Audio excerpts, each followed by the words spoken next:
Oh, hello, maybe. How you doing? Well, I decided no one else was doing it, so I'd do something, you know? Feel it'd be productive. So yeah, seemed like a good idea at the time,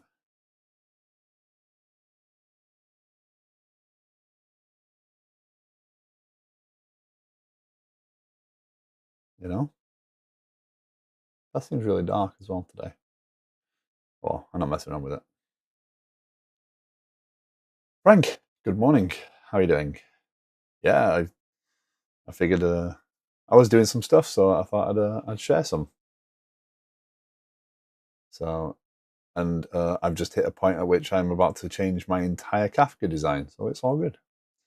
I figured I'd share it and keep me focused.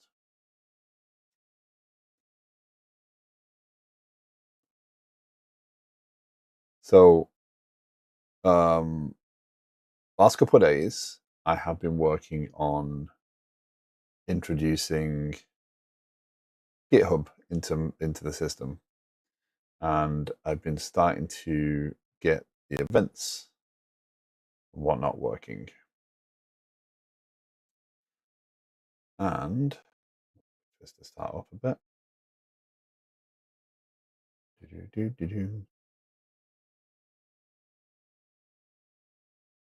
hello, OLL Creeper 1234.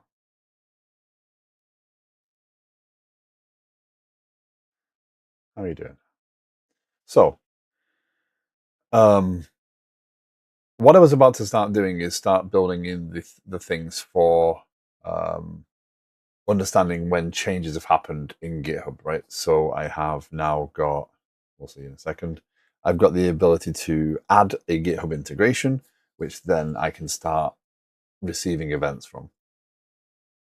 And what I was doing is, okay, well, now I need to know when a branch is created. And what I end up doing is, if the branch is created and the branch matches a name, then I will associate that branch with a task. Um,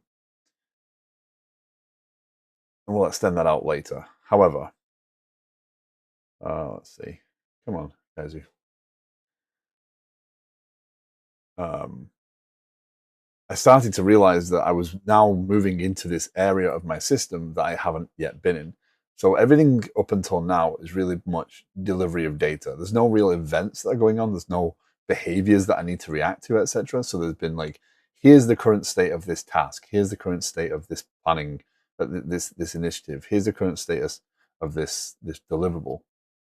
Right. So I just deliver the entire object as a Kafka topic, which works for me. I don't mind that. As I start to move towards GitHub, I start to get to more reactive areas of the system, right? So GitHub events come in as uh, Aaron, hello, how you doing? Um, I am currently working on GitHub stuff, so I figured I would share some of this development, um, and it keeps me focused. So I got the connection working. So now this is connected to my TBD develop organization or my personal account, right? So now I can receive events from that thing. Um, so I got that linking working, and that's all good. I've got the webhook sorted out, so now I can receive all these things. So now when a branch is created or a PR is made or whatever, I want to receive those events. But then what I started to do is realize that my current Kafka model of data integration stuff wasn't going to quite cut it anymore. So now I'm going to have to look at more. I was going back and forth with Claude on how to design this piece, and realized that if I go with my existing model, which I will share here. So my existing model is basically everything is its own topic.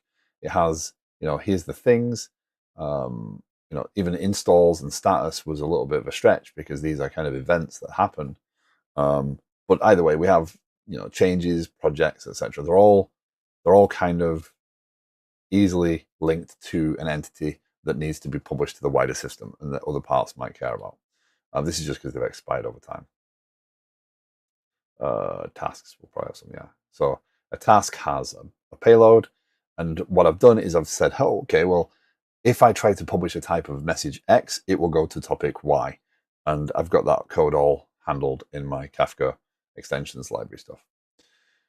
But then I started going to Claude and with the GitHub stuff, and I'm like, well, I need to know when a branch is created. I need to know when a push happens. I need to know when a delete happens. I need to know when these happen. But they're all GitHub events to which I need to react. And the code on the other side is just going to have to deal with them based upon what that type of event is, because I don't really have, it doesn't fit in this same design, right? These aren't just integration objects. These are actual things that have happened and have kind of more of a state. So I was sat here and I went back and forth with multiple versions of Claude on different pieces of this. And what it suggested was, and I kind of see it now. Now I'm actually experiencing it. I see it, that I create this event envelope that takes a payload. Okay, yeah, I can do that. My publisher can do something like that, but how do I deal with these types? So if I go to console, the way all my Kafka systems, all the Kafka integrations work is when they start up, they go to this configuration and they pull this configuration down and they load out, oh, for this type, and I'm going to use this topic. Right? So I've got one central place for all the topic configurations, and it knows, oh, if I get this type of event, I can handle it. Right? That every consumer, every publisher in the system gets this list from here. And that's just an implementation to, I could pull this from Redis, I could pull this from anywhere else, but ultimately it needs to have a type name and a name. And that is the type name that we're going to bind to, and then the name. But if I create an object for an event, so let's say I create, new file, test.cs. If I create public class GitHub branch created, public string, yeah, you can do that. And I have public class envelope or event envelope as I've got it. The payload. Now I can't use the type. I can't deserialize that type because I need to know way more information.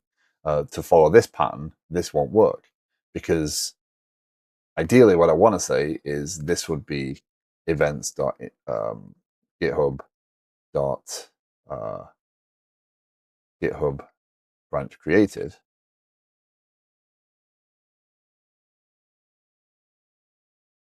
I've got to correct that. But I can't do because it's wrapped in an envelope in this case. But the other events I don't want to handle this. I want to handle the same way I've always handled them and said, here's what I've got, here's what I'm going for, right? So how do I do that? That's what I'm kind of figuring out. That's why I started the stream up, because I thought it was kind of pertinent or useful. Yeah.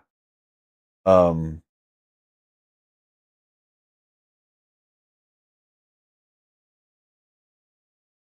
so the suggestion would be that I basically deliver a way of wrapping all this information in the envelope. Um,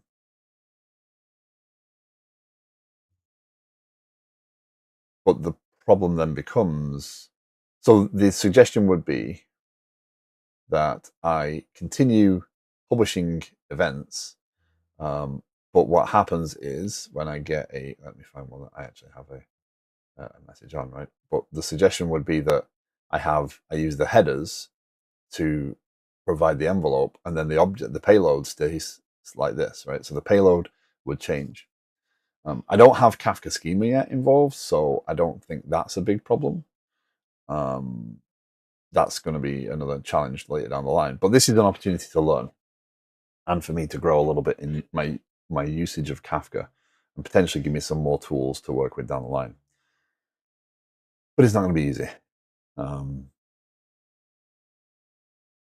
So what I'm trying to do now is figure out how this what the suggestion would be for how I introduce envelope and where I would put it. So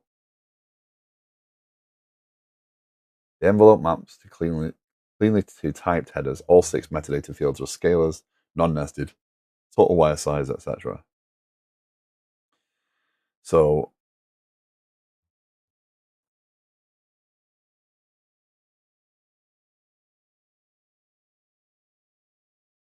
let me take this and figure out where this goes. So this is suggestion um, that, as always, if you have questions, opinions on what I'm doing, if you think I'm mad, if you think I'm off topic, or off topic, uh, off in what I'm assuming, you're more than welcome to share. So I think codec. Why would it be called a codec? Because it's coding and decoding. Wrap and unwrap.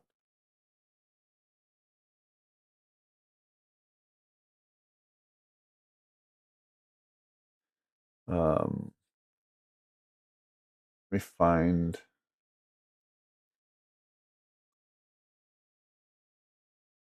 push integration. Um, existing call to publish. Um,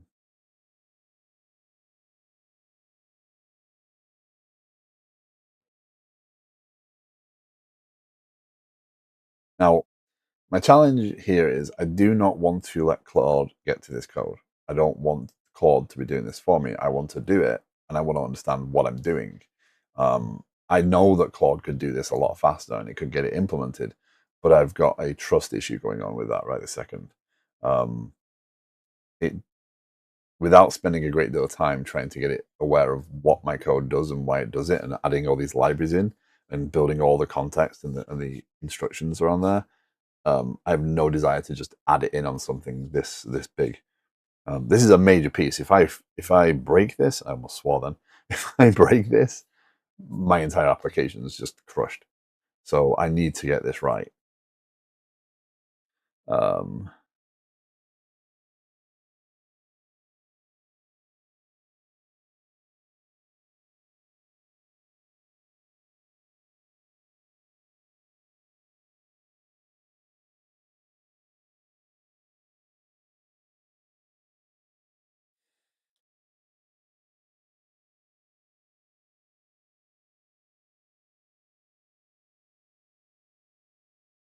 sure.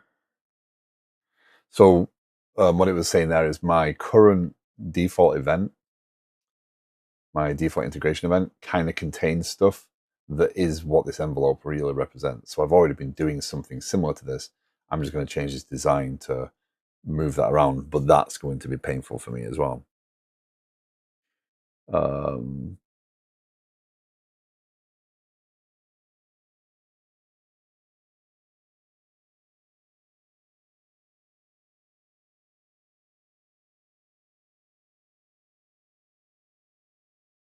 uh,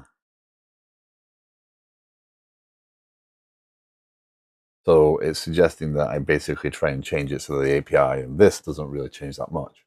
Apex, good morning. How are you doing?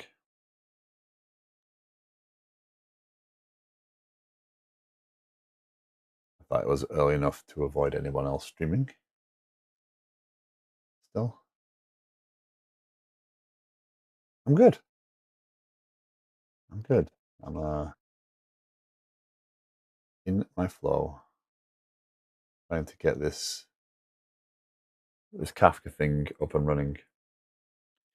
The naive rewrite is verbose. The library API is published async with the code that we discussed. You don't need a new overload. The generic already accepts event envelope, and try and wrap does the right thing. Gotcha. Gotcha. Okay. Okay, so I can make this work exactly as it does this second, is what it's saying. So in look, gotta get some stuff done at the house. I'm gonna say hi and show some support. Thank you, Apex. Um, Take care, and I'll see you later.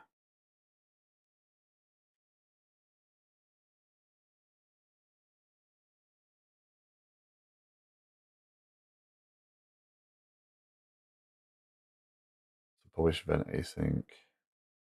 So we have publish async.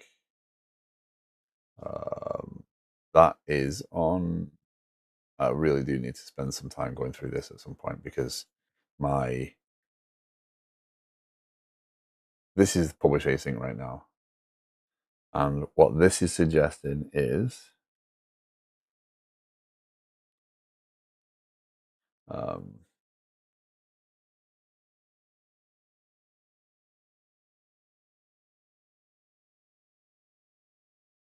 hmm.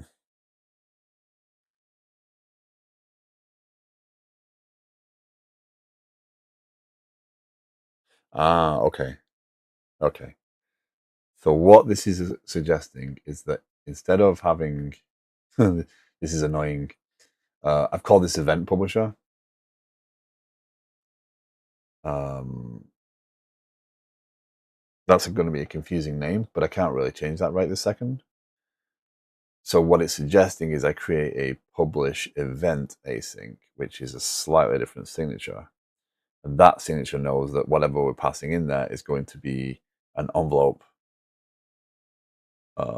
like T payload. So it'll capture the rest of that information.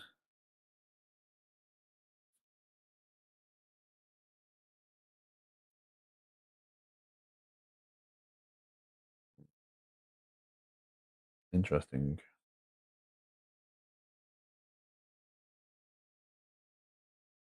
Execution context. Where do you think you're pulling that from, buddy?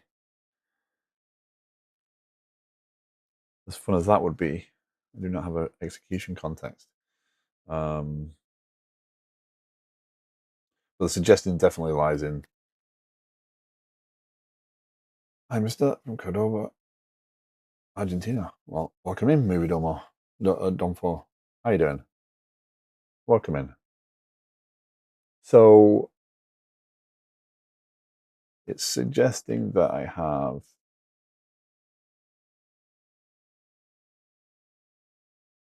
two new methods, and those would be event async, event async, and that they would look like.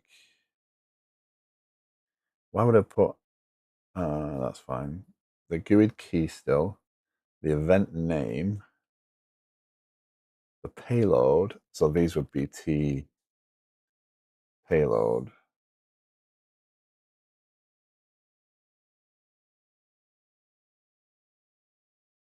Right.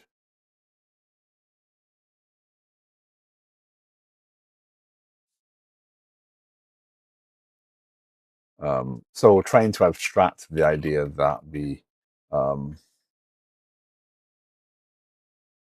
um, the problem with that is event envelope then lives in Kafka, not in. That's an interesting idea. So this class then moves over here.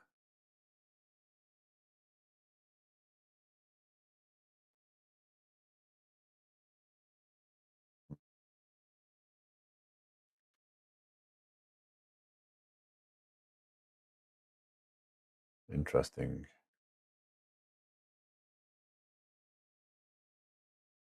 Interesting. Worry about that afterwards. This is a challenge. So up until now, I don't think tenant exists. Yeah.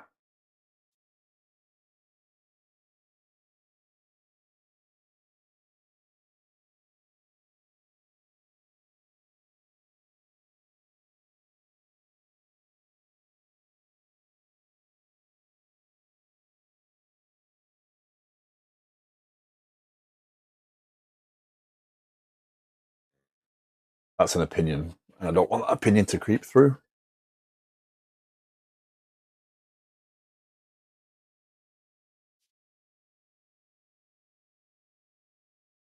So the challenge with having that there means that I'm saying my Kafka library now has to force the concept of the envelope. See, this is another thing as well. If I'd have got Kafka to go off and do this, Kafka, if I'd have said, "Hey, Claude, go and implement this for me," the specificity I would have had to give it would be. It'll take me way longer to even figure out all that spec, and if I miss something, it's going to create something that's horrific. I get what it's trying to do here.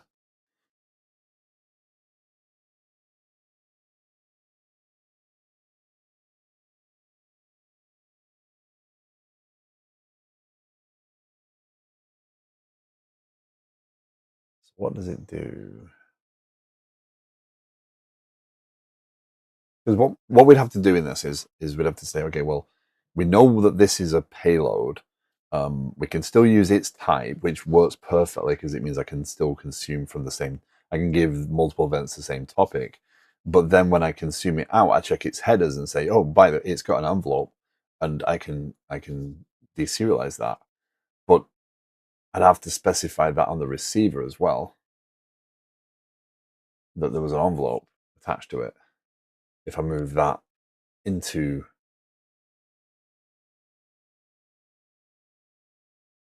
I don't mind the idea of abstracting T envelope,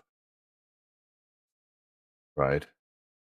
And T message is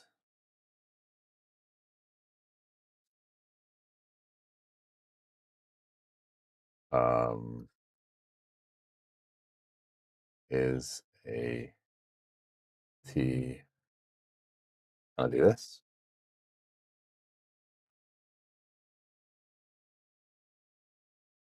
Oh,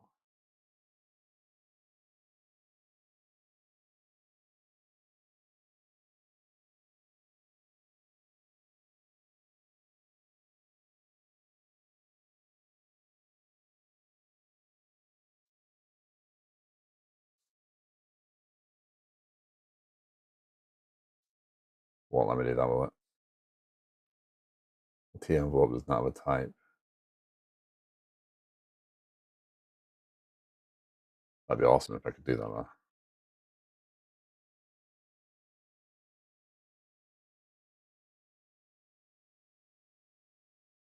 I've done that somewhere else though. Why can I do that? There are constraints available to me doing that.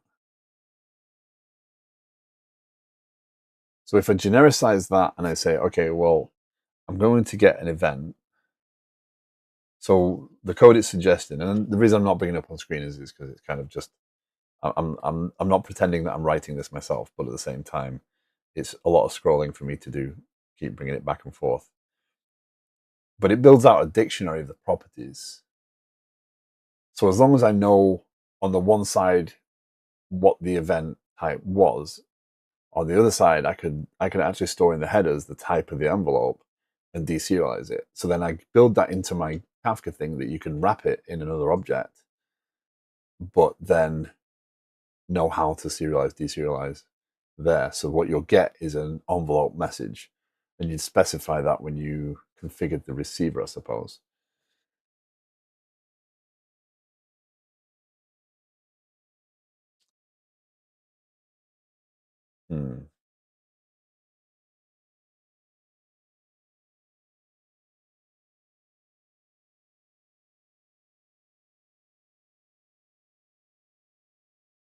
Because then I don't need to do this specifically, because what I can do is in my publisher, I can see if you need to unwrap.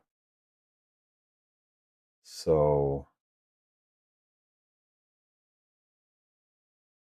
my envelope codec. Oh, I get it. I could specify the codec for envelopes. But if I did it with inserting the header in there, then I could deal with different types of envelope if I wanted to. Hmm. uh, for reference there, what it's suggesting is that I have contracts I envelope codec, and that looks like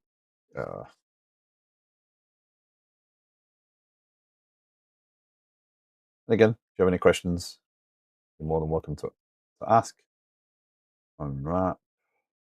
And this goes object message out object payload out dictionary of string byte headers.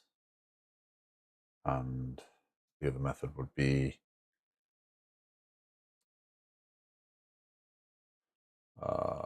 object wrap, object payload,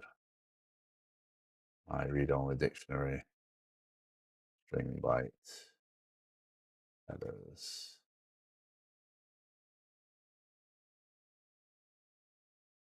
Why don't you like that?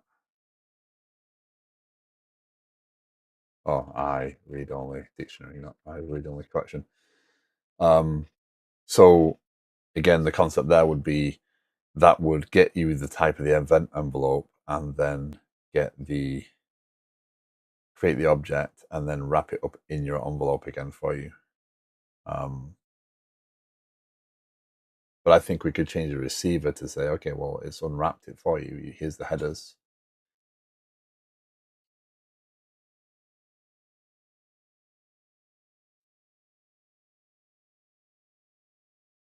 Oh, codec.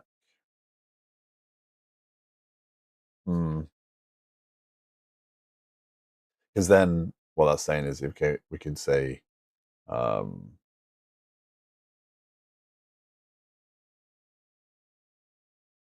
so here we try and get the topic from the event type, which is still valid if we can unwrap this piece, because then you'd push in the here's a new type of uh, here's an event envelope of GitHub branch created, and it would pull out the envelope, track them as headers, and then it would publish that to the topic. So the topic name would still be valid because you get the internal payload type from it, um, in theory. So let's learn that. Let's learn how to do that. Link pad 9.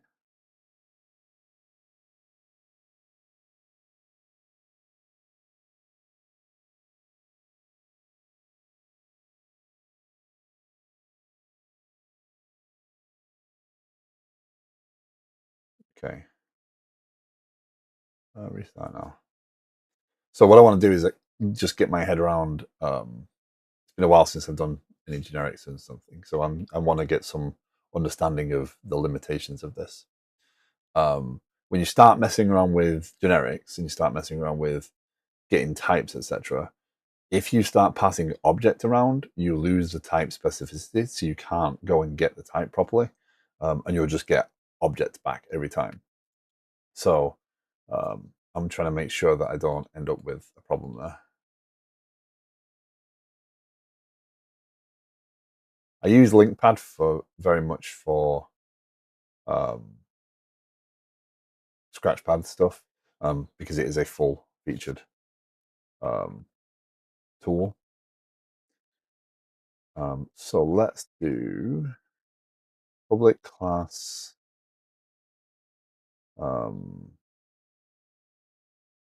Let's see what it's suggesting before. Event envelope. Event envelope.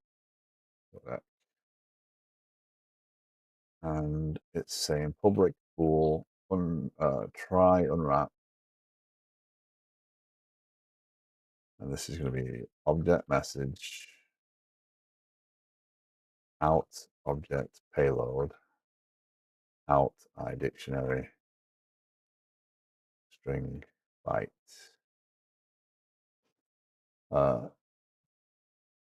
So Alice, thank you very much for the follow. Welcome in. So let's try this. Let's create our public class event envelope.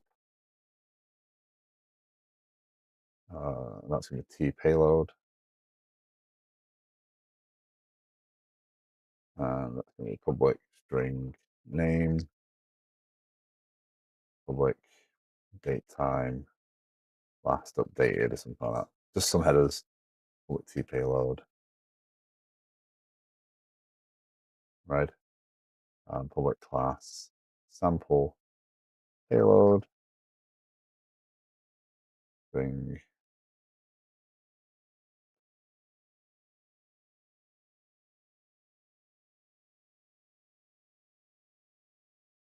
Right. So what we're going to do is get our codec equals new event envelope codec, and then we're going to do var event equals new event envelope sample payload. Uh, Payload equals new sample payload. Destination equals moon. Number equals 42. And our event envelope will have name equals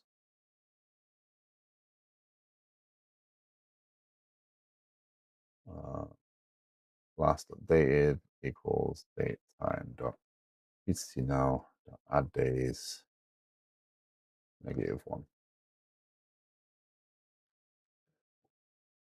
So again, all I'm doing here is just trying to get my head around the code it's suggesting, understand what's possible for me. Again, every time I come to generics, it's not like I just have them right on the edge of my memory all the time. I just got to kind of get my feel for where I am with them, what I'm going to do, and how I'm going to build this code. And what I'm trying to do here is see if I can make it so that my Kafka library only has to change as much as saying, oh, this actually is a wrapped object that I want to capture the rest as parameters, as headers, and then I can deliver the body, which means that I can leave my existing system of figuring out, with very little change, I can leave my existing system of figuring out what topic a certain type of message is coming from, and still benefit from having all this behavior. Later on, when I get to Kafka schema, then I'll learn some more hard lessons and my library will evolve again. That's fine. So var t equals, see, this is where I think it's going to go weird. Get type. If not t dot is generic type, or t dot get generic type definition. So that's going to not equal to, yeah, see, this is where the specificity comes in.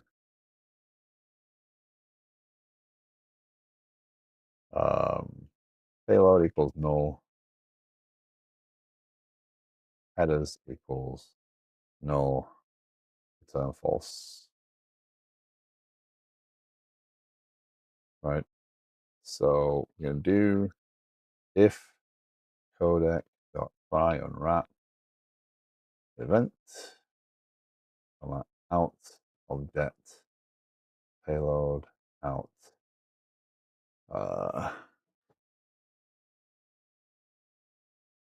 my dictionary string byte headers.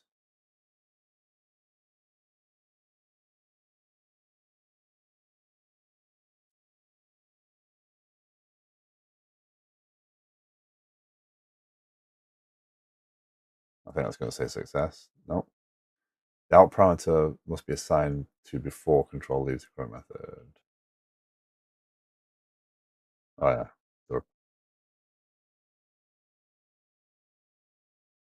Success. Yeah, so it's found it. So that gives me the restriction of having to know the type that I'm going to wrap it in, right? So how could I avoid that?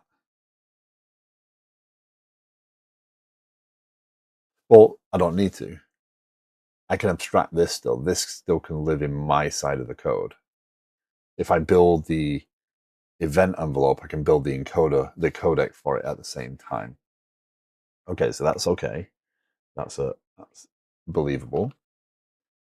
And what we're going to do now is dynamic end equals message dot equals message. So this is what this allows me to do is get a dictionary of the properties of the envelope, and then we can do payload equals env dot payload, because I don't need to know that that exists. I'm just going to trust that it exists because this is a generic type and we know that it's an event envelope. That's fine. And then we can do headers equals, this is going to be interesting. So what we can do is we can do for each var header in env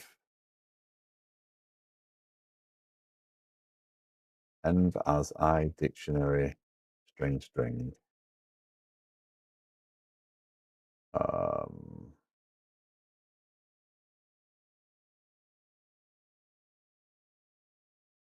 We can say headers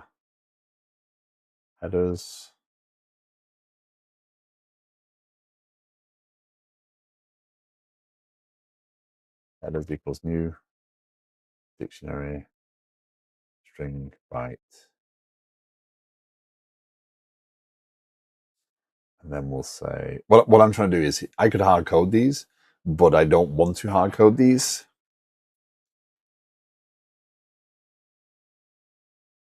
But I suppose it actually doesn't matter, does it? Because I don't need this to be generic. I don't need this to be generic at all, because I can define this in my code, in the Kaizu code.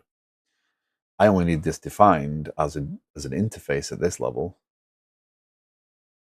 right? Mojo, hello.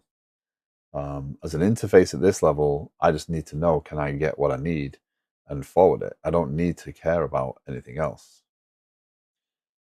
So because the specific event envelope thing can live in the other side, and I can specify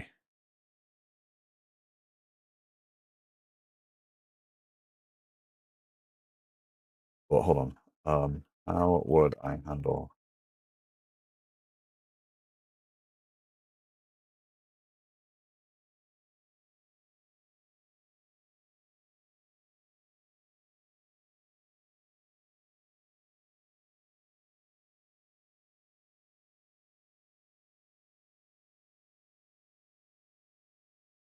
So what this is doing to the design here is saying, okay, well, my Kafka library will allow you to wrap an entity, wrap an event, still follow all the same parameters, all the same stuff. So getting the topic, etc. I just need to get this T event out. That's the challenge. So this is the problem, because I'd have to say, well, T event is actually wrapped. Therefore, the actual T event I care about here is the internal, and not the T event itself. Um, Honestly, probably not. And resisting that urge is the right instinct. Most platforms live their entire lives with one envelope. Cloud events is one envelope for the entire industry. If you find yourself reaching for event envelope plus integration event envelope plus change event envelope, that's almost always a smell. The variation belongs as optional field. So, yeah. So the behavior of the event envelope stuff, the event envelope itself, and the codec for it exist in my code. The and I say my code as in the shared foundation stuff, so other systems could still use it. But the ability to wrap it is in the Kafka library. So the Kafka library doesn't know about exactly what it is, it just knows that it can do it. So on that topic, then,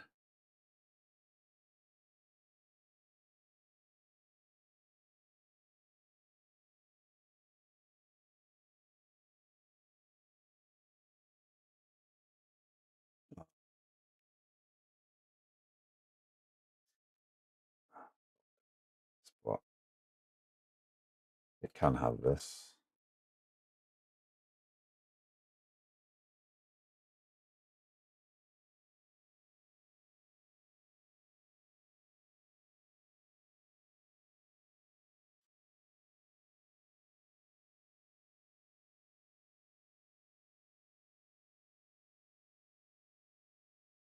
I'm just giving it that code to figure it out.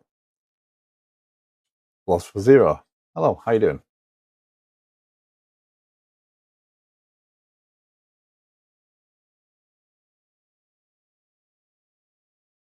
So for context, for anyone who's just joined, I am working right now. I've been working on getting GitHub integration into Kaizu. I got the connection working yesterday, so now the application is connected to this repository, this account, and now I will receive all events on any repository that I agreed to see. So what I'm doing is I'm building out the piece for the GitHub webhook stuff to receive those events and then put them out into Kafka, so that I can then translate them in the relevant pieces and say, oh, is this actually a branch I care about? Yes, it is. Okay, I'm going to map that. And then you'll be able to go into a task and see, there's actually branches, etc., for this task, and pull requests, etc. Um, so, yeah, welcome in. If you have any questions, thoughts, opinions on what I'm doing, you're more than welcome to share. I'm happy to talk about the project. This is an impromptu stream, because I was sat here trying to figure this out and I thought it might be worth sharing. So, okay. Okay.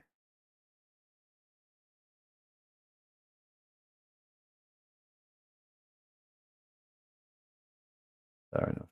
Try get topic type from event needs a non-generic overload that takes a type, since the body type is only known at runtime after unwrap. Yeah, okay.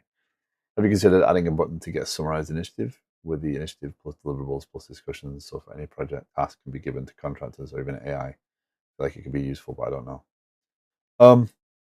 Yeah. So right now, um, my goal is to build out what it is as a product, right? So, um, yeah, like you said, initiative deliverables, discussions, etc. Um, I do obviously realize that AI is a thing, and I cannot ignore it. However, I don't want to necessarily make that a thing right this second in this project until I've got the ideas established and I can have people see if they can use it and if it makes sense. And that way I can have a more meaningful discussion about what AI does for it and how it relates to this. I kind of agree in what you're saying that giving it a summary, um, being able to summarize the actual here's what you're delivering is definitely useful. But yeah, I mean, ultimately, it's creating these tasks. If you're letting AI do everything, you're gonna say, okay, well now go. Here's the idea. Build the deliverables. Build the tasks. Implement it, and then show me the delivery. And then this is more about the PRs for all the tasks in between, right? Um, this is a review screen of, yep, this needs a review. This is still in process, etc. But yeah, um, I was hoping to be moving towards some AI stuff by now, because I do have some ideas as to how to use some of those things. But the problem is, I'm not going to hook this up to a. I can't. I can't sell this idea on this as a product with interaction with public AI, right? So how do I do that? Well, if I build the AI resources myself, that's fine. But I have to then learn more about how do I isolate the data? How do I make sure that just your context is visible to them? I have to learn all about the different options available to me there in those tools. So that's why I haven't gone down that path yet, because I'm still establishing the overall structure of what is Kaizu. So yeah, it's there's a lot. Um, so while you're in here using var producer, new builds a fresh cartridge using purple witch call. That's expensive. Maintains connections, batching defeats most of the carcass.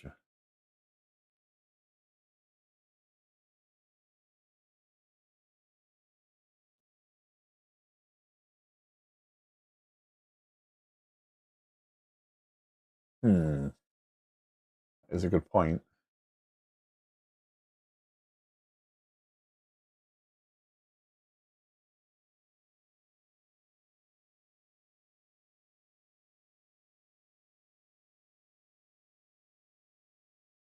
Um, yeah, I really am trying to get this to a good point where it delivers what my vision is, but doesn't overthink it too much, so that I'm not making too many assumptions up front, and then I can get it in people's hands to see if they can use it, if they want to play with it, and learn more about it, and then what they ask will give me the idea of is it achieving those things? Am I changing things? Because I could spend a lot of time. Uh, um, I could spend a lot of time building this perfect system. The reality is, because of the way it is designed, and it's probably very obvious, this isn't built for me to use. This is built very much for teams. This is the entire purpose of this product is not for a solo dev building software. So I am not the best person to validate the use cases. Um,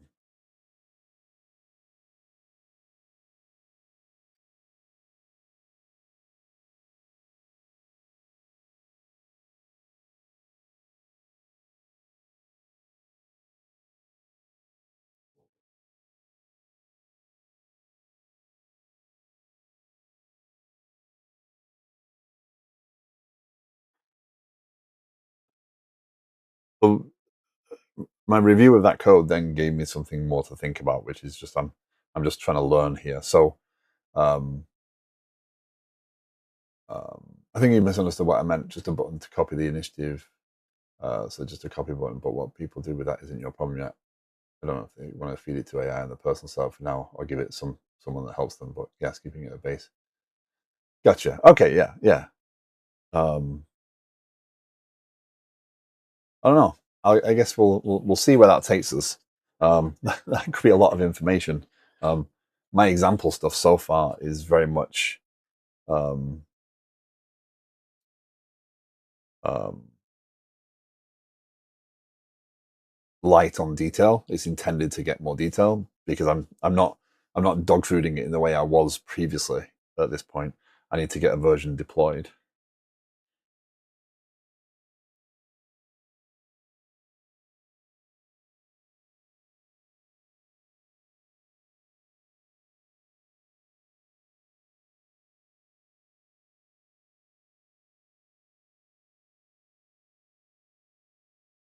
Okay, okay. So let's try this. Event publisher, I async disposable.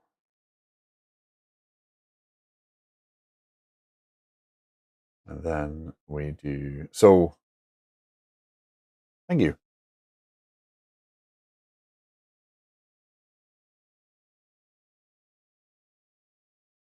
So what I'm learning about here is more, um,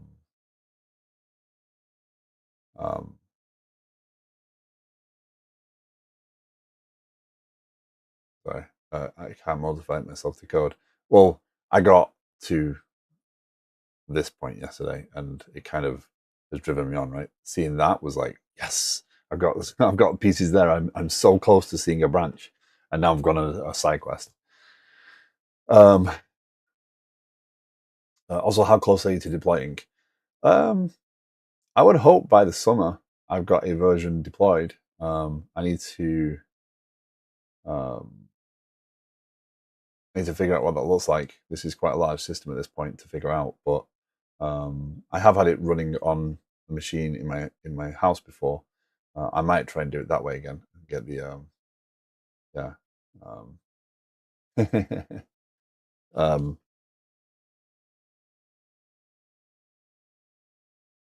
so if you haven't seen maybe stream before, maybe he produces a product called Barely Fit, which is a fitness tracking application, and it's a big application.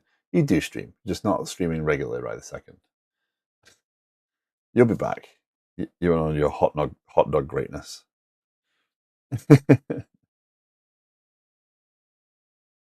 You've quit outright, have you? Well, that's not fair. Hot dogs shouldn't quit. That's just be a loss to streaming.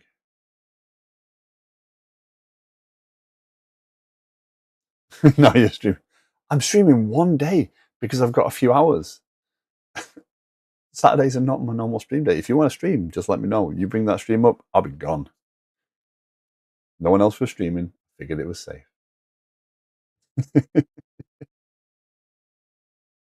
This space is big enough for both of us.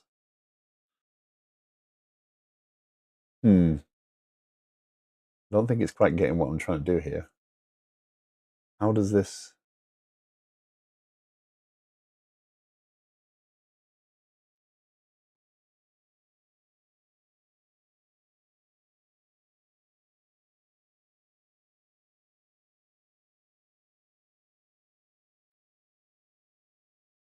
I don't think it understands this.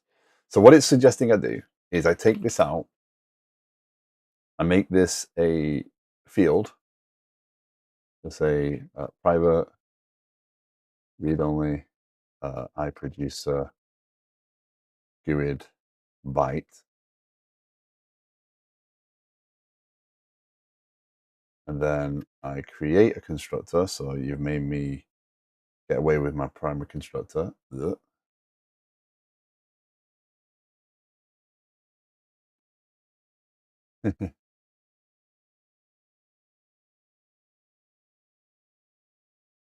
Code as much as I do. There comes a point that some days you just want, and that's fine.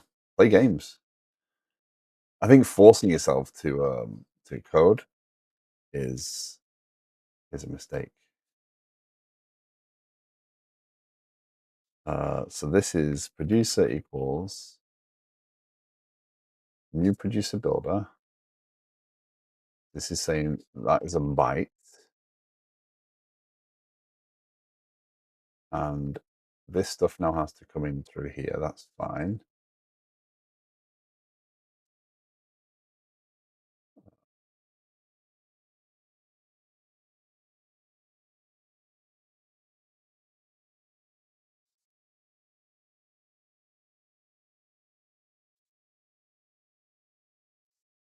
We don't need that. That's fine.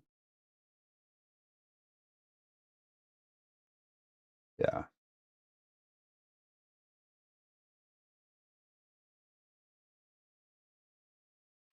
Yeah. Burnout is real. Stepping away and taking some time to go. You could have burnout with your cat on stream. um, I'll give you the follow Philosopher Zero, by the way.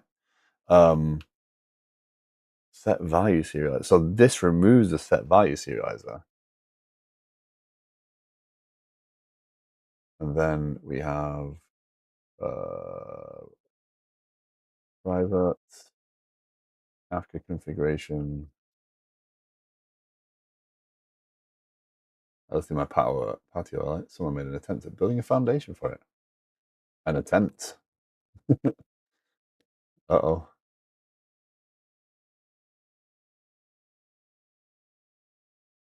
Oh. So that's going to be that now. That now.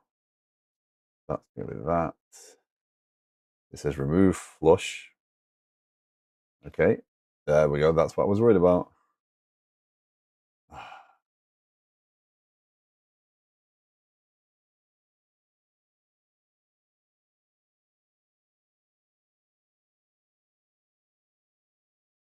You just made it up. Just cut out all the pieces. Learning a new language and extended break, whatever you decide. So some reference.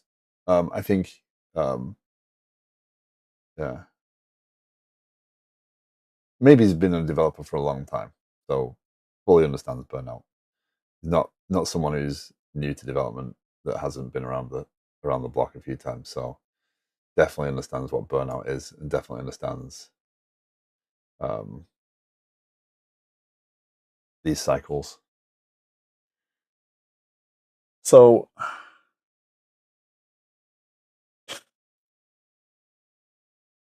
so for reference, this is what it gave me as the fix for this code. By the way, right there,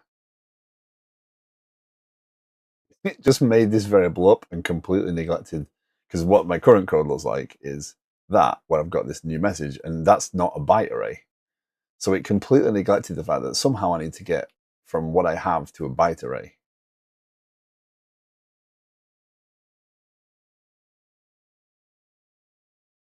No, AI definitely can't help with that. It's it's partially why I'm still balancing I'm writing this stuff myself with the help of the AI so that I can learn and grow from it, not so that I can just copy it um, wholesale. So it's uh, it's very important to me to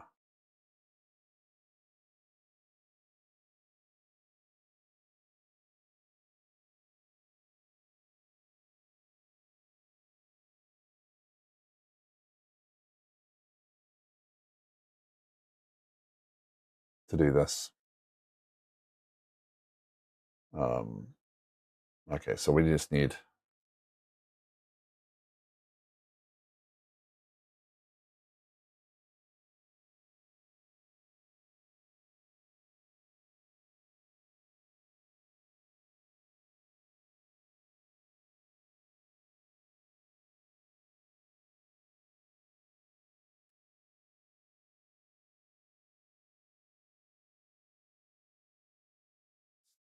um, been trying to avoid AI help lately, or keep it low with the coding side, especially if it's not a small project type of thing. I mean, I don't mind. So going through this GitHub stuff, right? I've gone back and forth several times, and I've shared it. I shared it on the stream the other day. If I'd have followed its guidance outright, it would have wrecked my entire project. I do not need it screwing up 100 projects, right? Um, so it's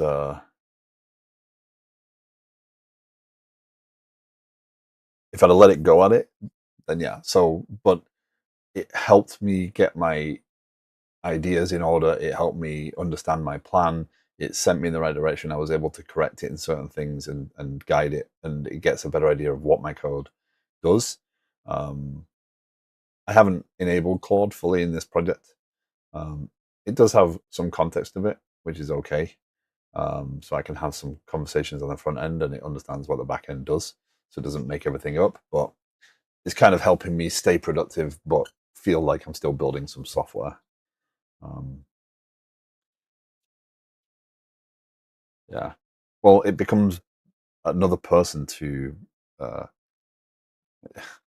I had a conversation. I don't like the anthropomorphization or whatever it's called, anthropomorphization, whatever, of it. So it wasn't necessarily discussing with another developer, but sometimes having that rubber duck to go back and forth with is useful. Um, and I have instructions on Claude. Don't ever just give me yes, that's a great idea. Debate everything. Everything I give it, it's meant to push back on and say, well, should you do that? The problem is yesterday in three different questions, it flip flopped three different times, which left me in a confused state of, so which direction should I head with this? Because you've said, oh no, that's a good idea. Oh, that's a bad idea. And back to, oh no, that's a good idea.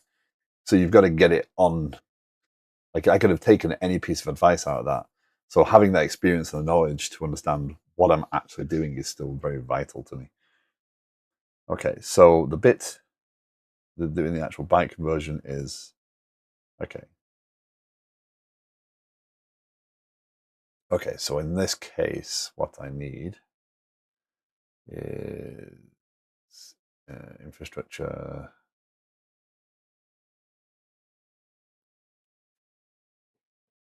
Gemini is the best model I tried for discussions. Also, DeepSeek, ChatGPT agrees too much. I have, so I have a project in Claude for this project for Kaizu, and I have an instruction. Uh, I have, well, I have a few things, but one of the instructions I hold in there is this one.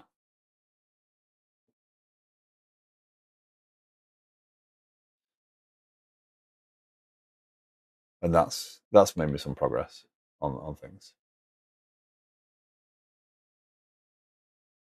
Um,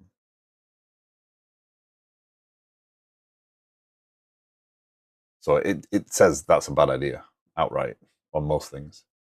Yeah. So what we'll do here is we'll do add class.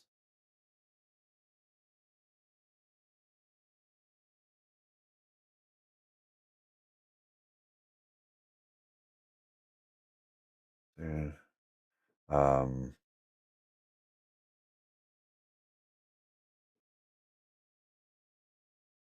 rubber ducks, you say? Yeah.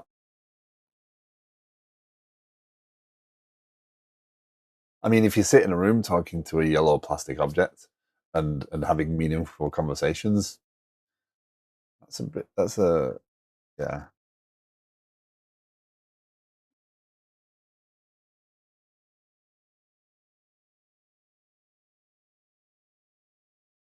Uh, private static. Some serializer options. Options equals. Uh, oh, how did I mix that? Please tell me that doesn't create a conflict.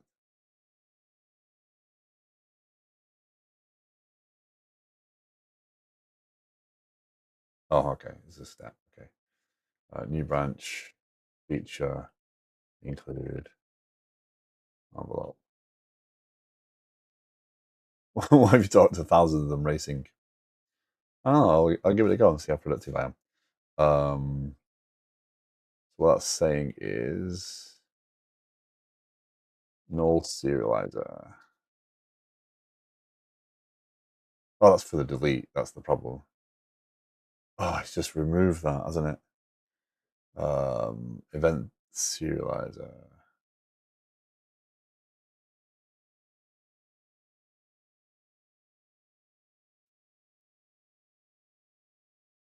It's the code.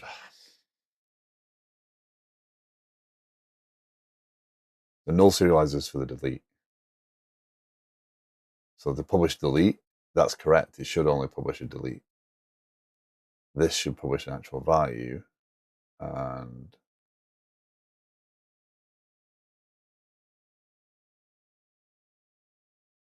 that was an event serializer, right?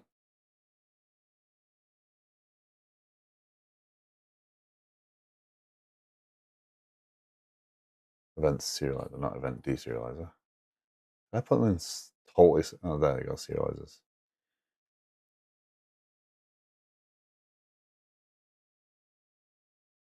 Okay, so yeah, I don't need the type extensions. I can just create the serializers.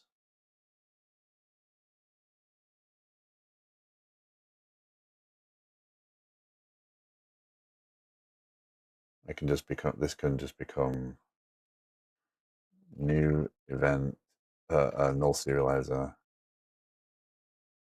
t event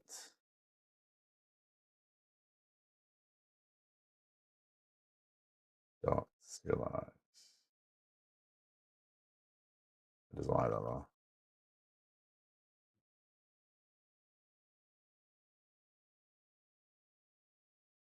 No, it can't.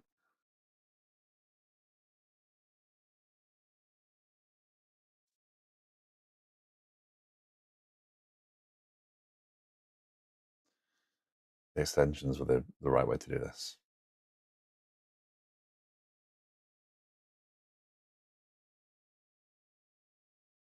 So null serializer there. She's going to serialize that data.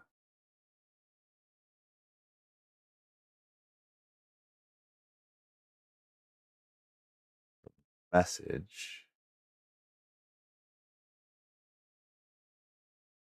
Hold on, that's why is that failing though?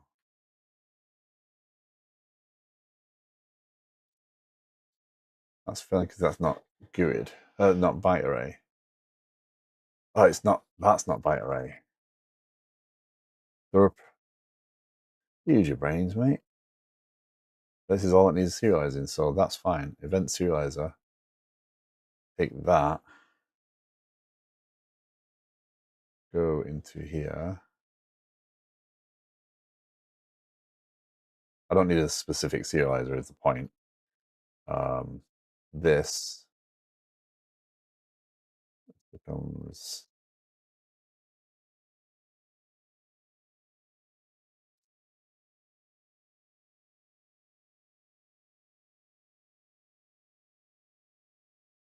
think that will do that, and now I can do event.serialize.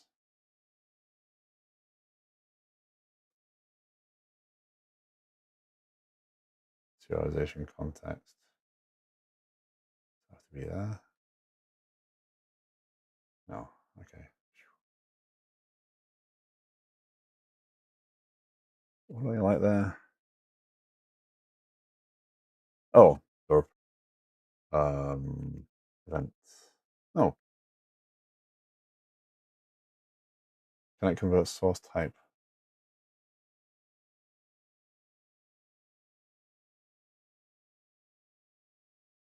Oh,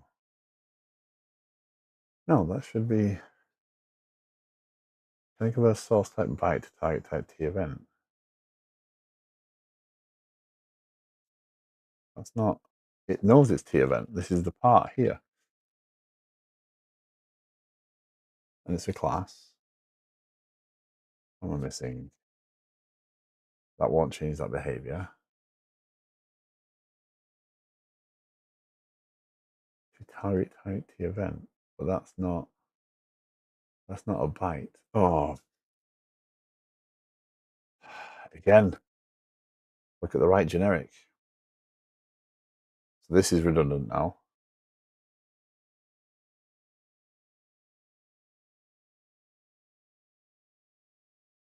Uh, that's no longer required, which is good. So now that should work. So the lesson here was the fact that Kafka underneath manages the producers. So if I was creating them for every single message, I was just creating unnecessary load on the system. Now this will get disposed properly. I still think that the way that I'm using this is going to mean that that's not going to be quite as efficient as I think as the suggestion, but we'll see. Logging IO should be passed to the correct parameter.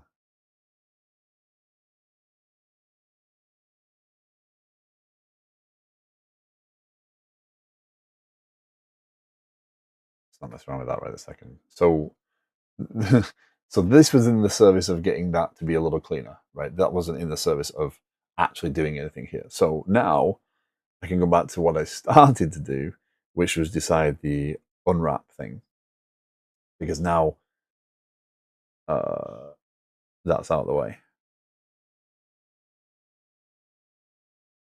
So do I inject?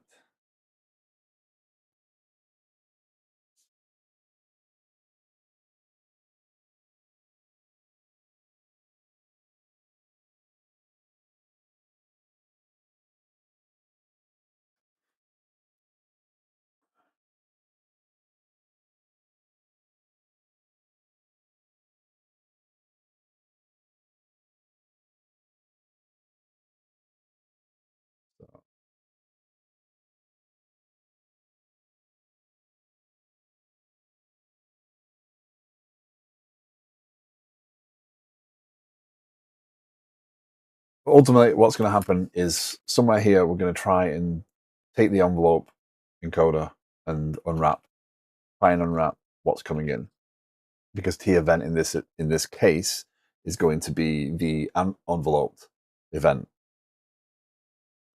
Um, if we manage to do that, that will give us back an object, and then this try get topic from event type here, we're going to have to do public bool try get topic from event type uh, event type out topic, create an overload of that, which will just do.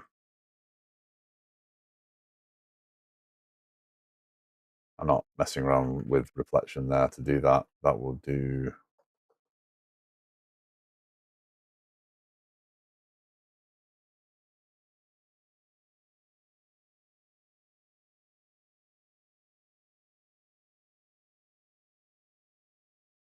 Topics lookup, um, event type,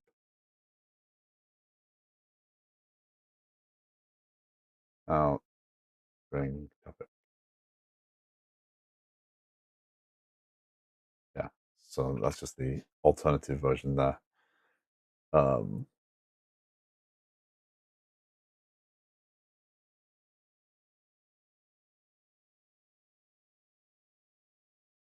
so in terms of code,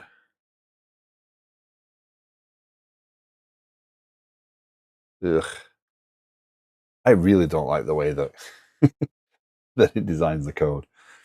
Um,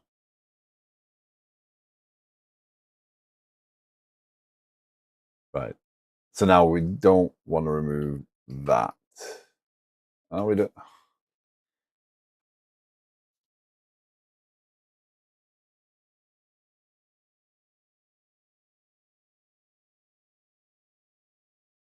Uh,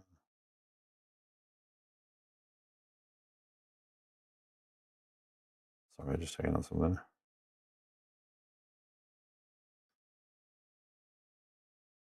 Okay. So,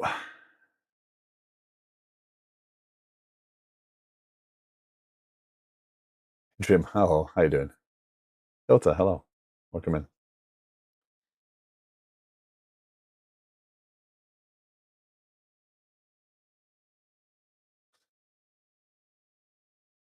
You're lacking motivation. Not the only one today. That's okay. Go play games, go do something else, go make food, go bake a cake or some bread, go do other things.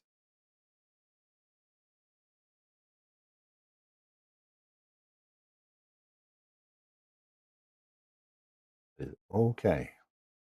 So what am I doing here? I don't like how messy the code looks for this, but it's fine. So what it's suggesting is that I inject the codec up here. I envelope codec as a nullable. Codec equals null.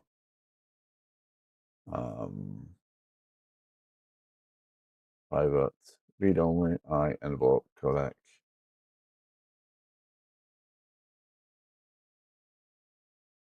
Yeah, I was gonna say, and then codec. Um,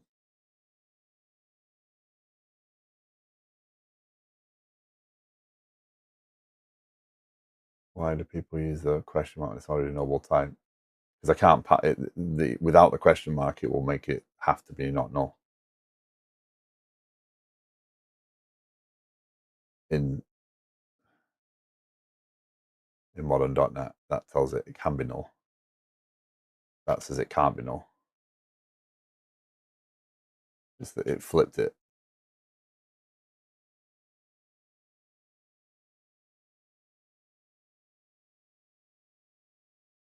So what we're going to do here is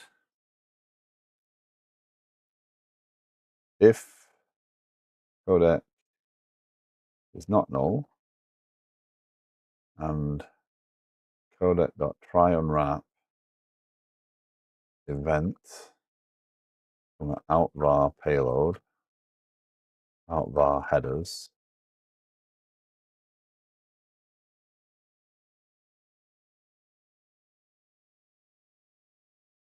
Nullable time travel, nullable something.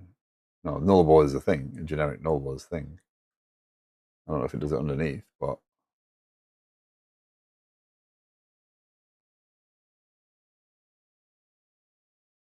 why? Why would you write that?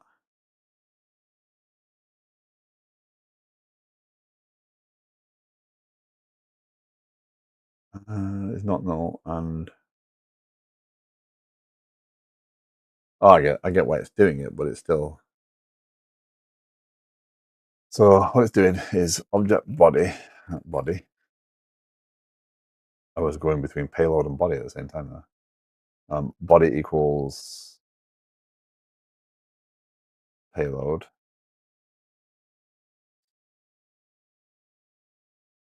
Ugh.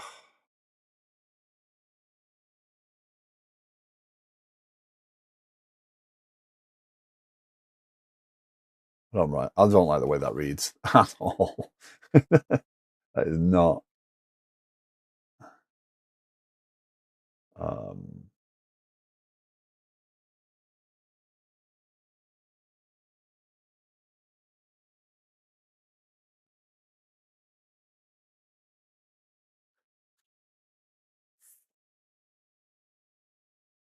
I don't think there's any way of writing this differently.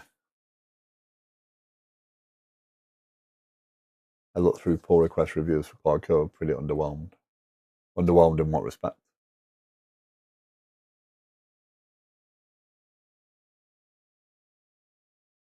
Okay.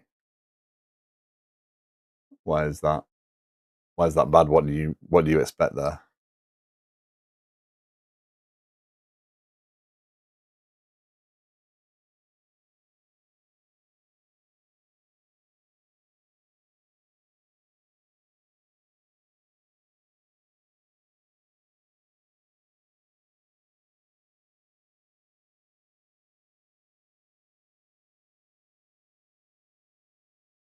What I'm building is going to have 3 plus phases with reference instructions that are loaded as needed. Okay.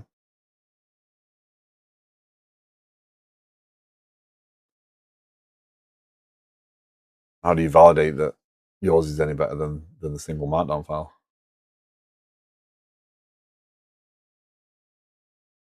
I'm not saying yours isn't. I'm saying it's like you'd have to give it the same thing and see what sort of highlights it did and validate yours was in any way better. That's a pretty hard thing to do, and that's kind of one of the things we're going to struggle with AI more and more is like validating the reasoning. I was watching a video this morning, and um, the guy was saying, I've got like 30 engineers, and all my senior devs have told me they're just drowning under PRs because now the junior devs are creating more code than they can possibly review. So now they're relying upon the fact that the code is going to get caught by the bots to get things moving forward. And they're not looking at all the code because they can't actually outpace the review process stops. So what they're doing is spending the effort on building better requirements using the tools and building better specifications to try and hopefully reduce the amount of crap that it's producing. So yeah, but the thing was a developer looking for a job doing development these days is a waste of time. A developer should be looking for a job where they are going to be writing specs for robots to do the job for them.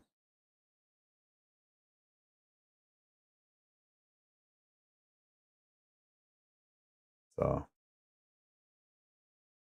I found that quite sad. Okay, I'm not gonna. There's no way I can write this in it. Um, uh, Apparently, they are good enough. I have had someone directly tell me this week that the way that it was put to them is the robot won't create the best code in the world, but it will create code that is workable and does the job, and we don't need it to be great because it's going to be maintaining it. So it doesn't need to be great anymore. So the standard of code doesn't matter as long as it can do it faster. and that's perfectly acceptable for business. Let's just write this as is.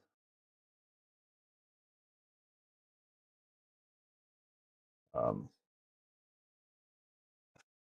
yeah, and the idea that it can be found later on is fine. So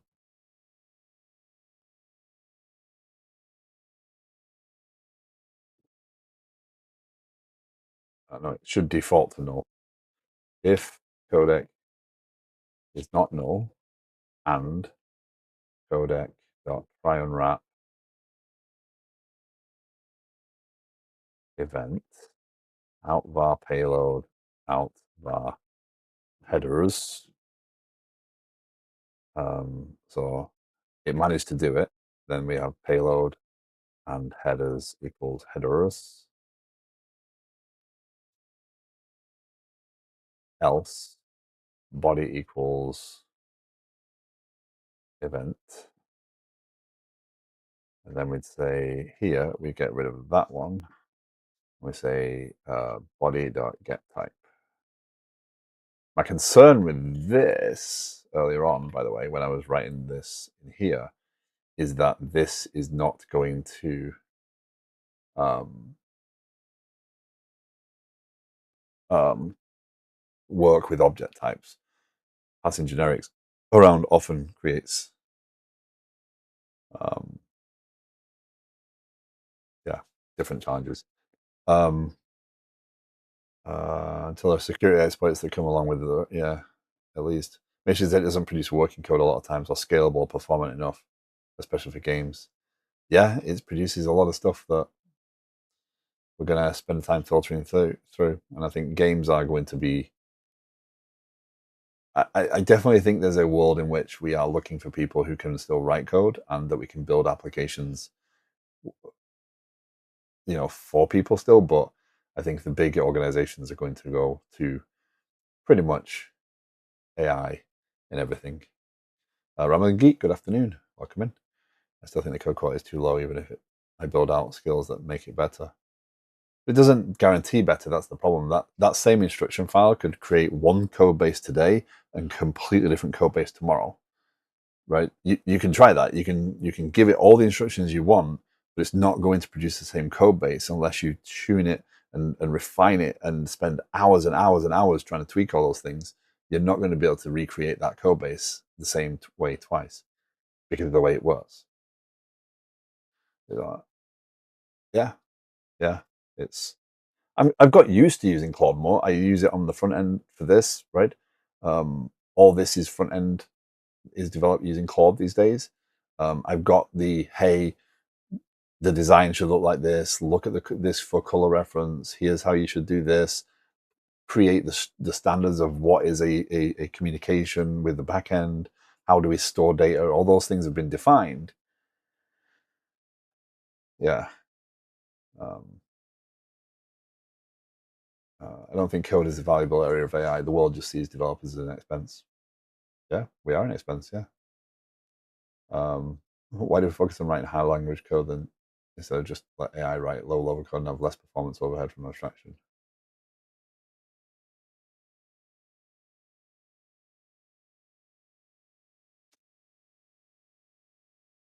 Yeah, I mean that's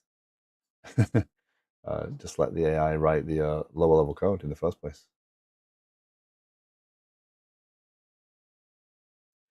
I mean that's the way it's heading, right? What is the language doesn't matter, right? If the AI can just understand the instructions and interpret it straight into a low level language, then it doesn't need to do any of this. This is all for our benefit. Once we trust it in enough, then what's going to happen is just you know AI.net, where it's just the bytecode, or even just straight to the assembler.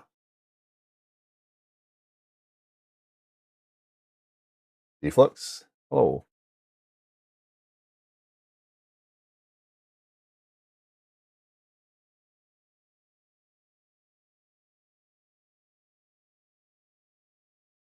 welcome in.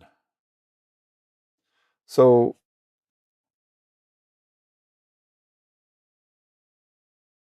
this part's the hard part now. So where did those headers go?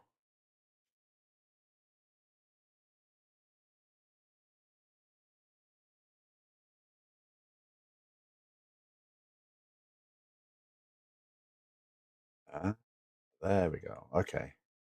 So now this publish async. Was thinking to rewrite my entire app into MCP so users can just attach my app to the ChatGPT app them rather than clicking around the UI. That is that is not the first time I've heard that. Um,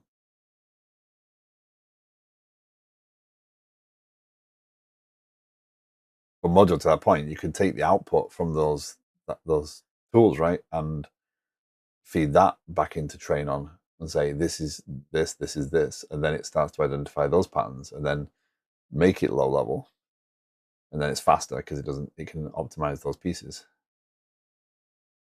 Eventually, I'm not saying it will do, but yeah. Okay, so that is publish async. Now takes headers, key, event, topic,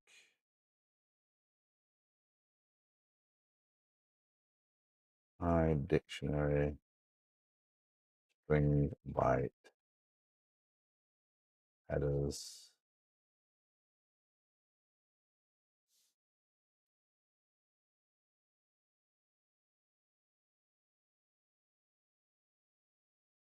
The heck? Um,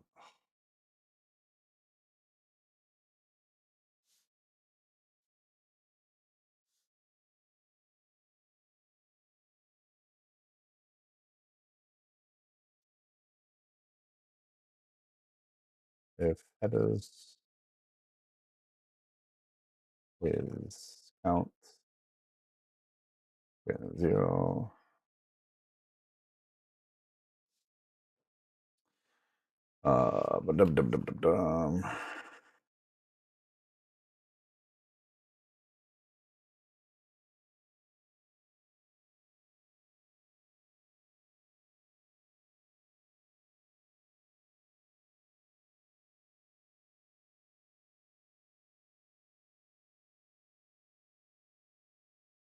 it doesn't take a collection.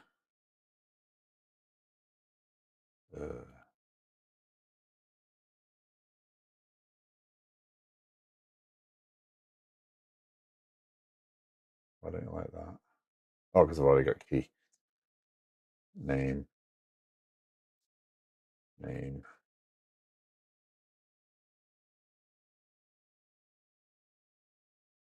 Anyone here in chat that are really freaking good at animations? No, I am completely talentless at that. Anything like that? Sorry. So now that gets that. Now does the delete get the same treatment? Where does resolve timestamp come from as well? Timestamp, resolve timestamp.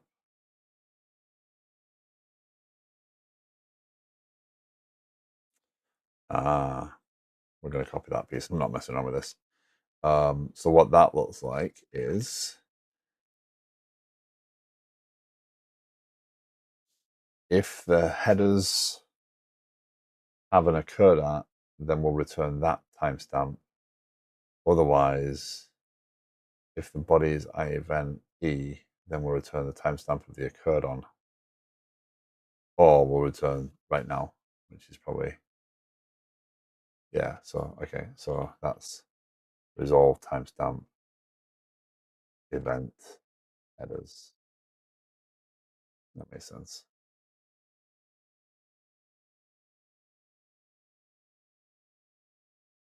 So hold on, message.headers.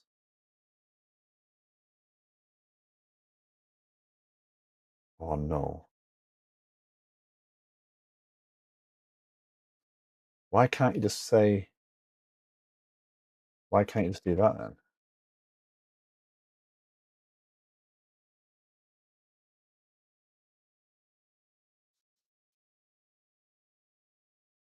Oh, because it has to be a headers object. It's a collection. Sorry, derp. Right, I got it. It doesn't say parameters. It's a collection. It's the base type of it's collection. That's what that means. Yeah, enumerable. Yeah. I think more people should try having AI work on the requirements and planning. I see too many people creating requirements at the time of the prompt.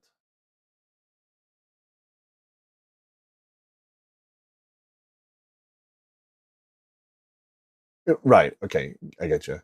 So coming up with the here's what I want to do. Now build me the prompt is more shrinking my code fast, but it is faster to have it feed a developer requirements or have a developer feed AI the requirements. Um,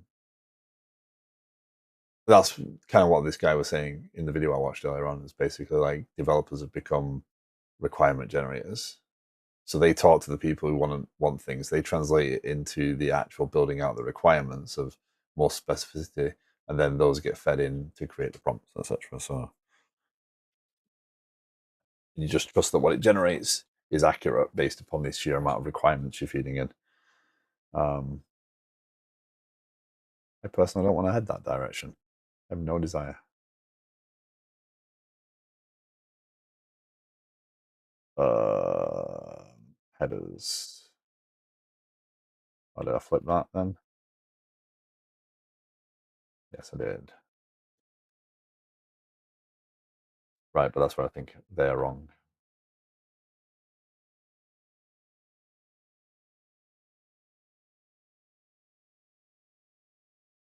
Okay, I think I get the direction there. Okay, so that's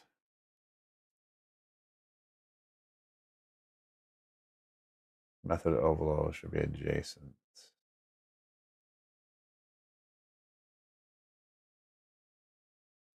Oh, because I've got that.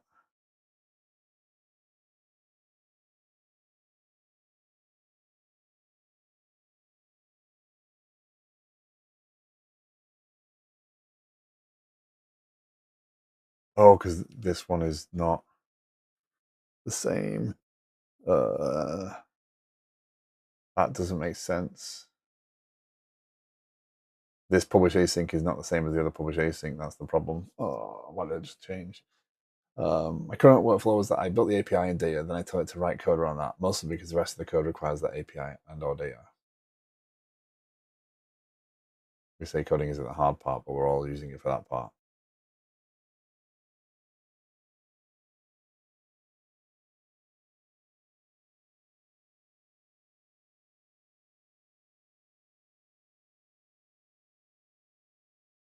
Yes. Well, the code isn't the hard part. The design of the code, the structure of the code, the implementing what is asked of is the hard part, right? So taking the requirements, I think that's kind of your point. I use AI to write something, then I hate the output, so I actually get energy enough to rewrite the AI output to what I want. Makes sense? And Mr. Van Horn, hello. Good day. I am cold.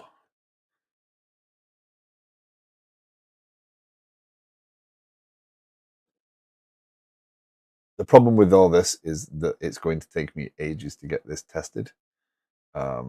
I'm going to have to create in my test over here, I have to create something that validates that it can actually produce an envelope. I've just broken this piece, so that's awesome. What I need to do here is this needs to be uh, publish internal. Um, private async. That's publish internal. I just overloaded a method I can. Moments of AI build out a task. Gotcha. But so earlier on, right? If I come in here and I say, "Hey, AI, create," I want to create an initiative around this, right? And it gives me some prompts. It helps me with understanding what it is I'm trying to build. I build out the initiative. I then say, hey, AI, go and build out the requirements and the uh, based upon the initiative, go and build out all the requirements with all the expectations and the inputs and outputs, etc. And now, hey, AI, go and develop me all the tasks for those requirements, right? And it builds out all those tasks. And then I say, hey, AI, go and build all those tasks. Go and execute all those tasks. Loop through, get them everything, execute the code, done. And I say, hey, AI, show me my release. And then it just shows me which ones are ready and which ones are pending, which ones have merged conflicts, etc. And then the only time a developer actually gets involved is at this phase where they go in here and say, yep, that's done, yep, that's done, yep, that's done, yep, that's done, yep, we're good to release, hit the button, hey AI, deploy my application for me. So you need two people.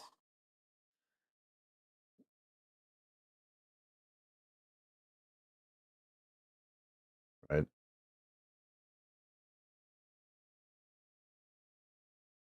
Productive Friday workday. I don't think I've seen one of them yet. So I don't know.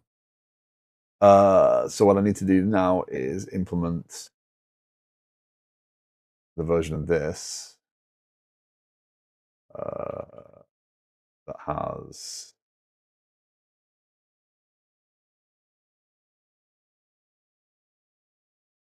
um,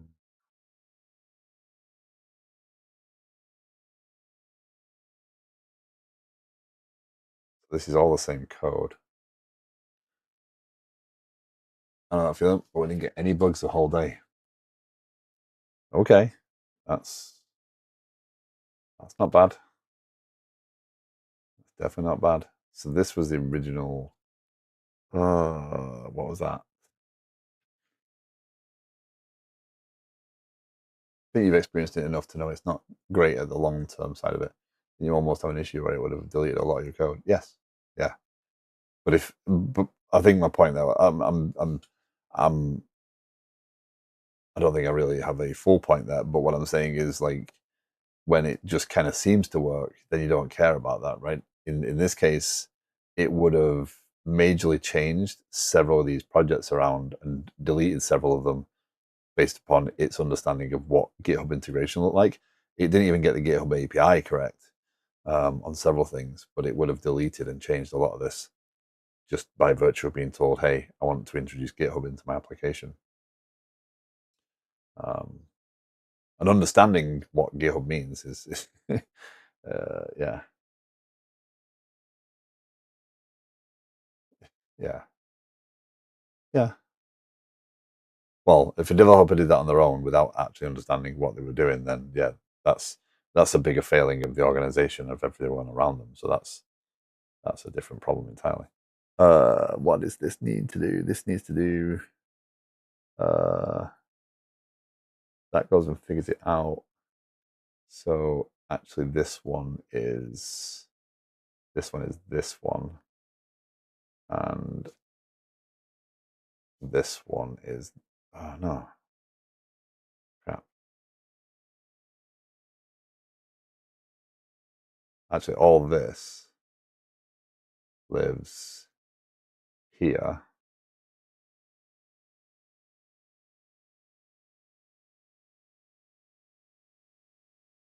And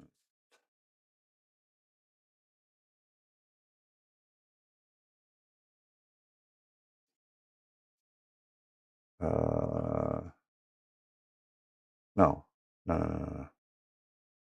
That lives there. That lives the event.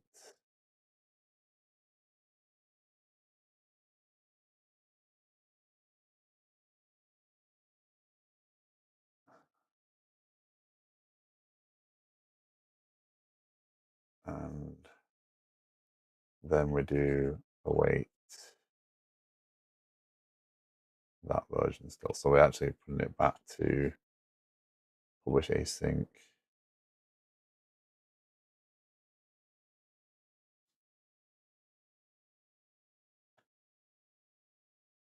key event topic.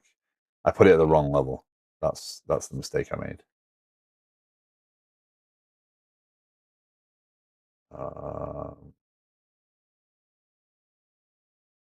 No, can't be null if it gets that. It's fine. That looks better.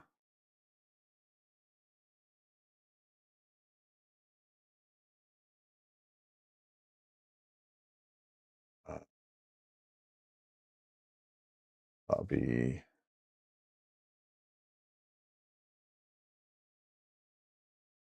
what we're missing in that.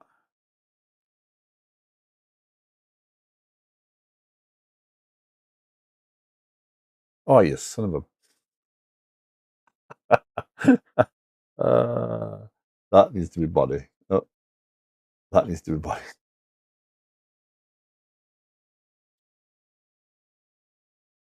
So, 1 second.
Okay, sorry about that. That gives me a bit of a timeline. So, okay, so that builds. So our event publisher is compatible. It now has the concept of a um, envelope codec, which will allow us to wrap. Basically, with the envelope would become headers on the object. It doesn't actually change what's published. So all the eventing stuff still works the same way. That works perfectly fine for me. 3 small library side knock-on changes. Try and get topic of event. Serialize extension. Needs to accept type. Same reason body is object. Constraint. No, it doesn't really need to do that, does it? Oh, that will work. That will fail. This is a subtle thing. So I've just changed that to object. I think what will happen there, if I'm correct, don't need any of that. So if I have void encode t type t entity t entity, I have that,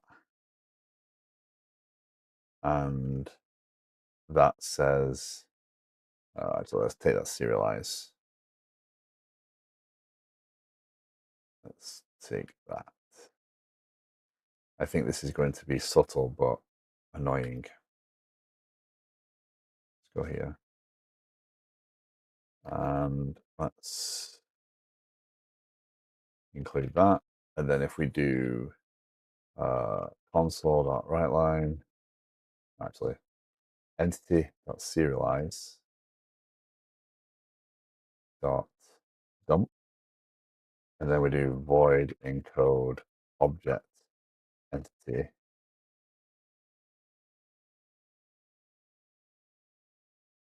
Those both work, but I think this one's going to perform differently. So let's do this. So Class, sample, object.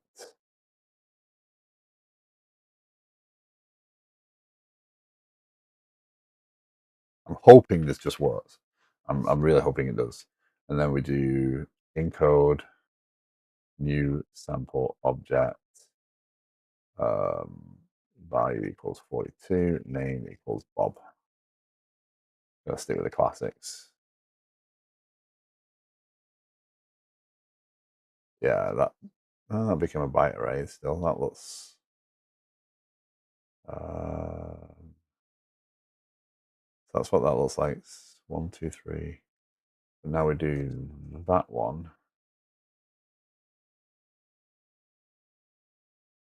Does that produce the same thing? It does. Okay, that works fine then. Um, there is some challenges when you're passing around object to how it tracks type, so you can end up with some quirky little bugs um, by doing that. At work for the past few days, I've used AI with a human in the loop to write a technical RFC for a project, write the tickets, publish them into Jira, write the project status updates. It's worked out well enough, but the human in the loop was the key to pull it back from being too verbose.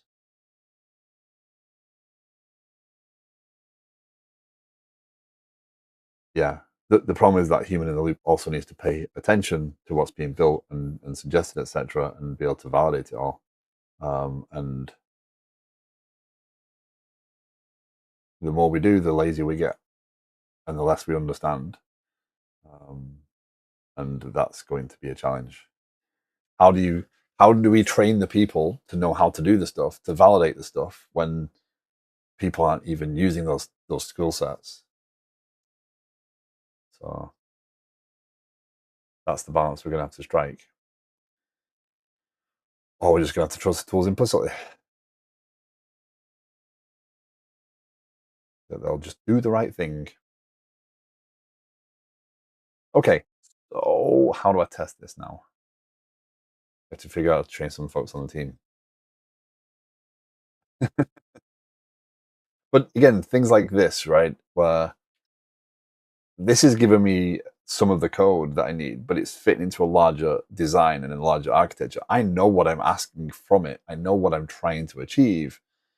If someone's not got the experience I have building the system, how do they know what to ask and how those requirements have impact?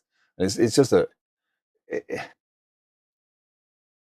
yeah, it, it, it's going to be a challenge on keeping something working properly as we go forward, as we get a bit lazier. Having AI be able to crawl at the GitLab and propose areas to think about and look at, which is helpful. No, without a doubt. I don't doubt that the tools are helpful. I doubt our ability to use them effectively in the future. That's a good point too. I've seen far too many people turn off their brains and go with whatever AI is giving them. Yeah, I've seen too many people be like, just use AI. Okay.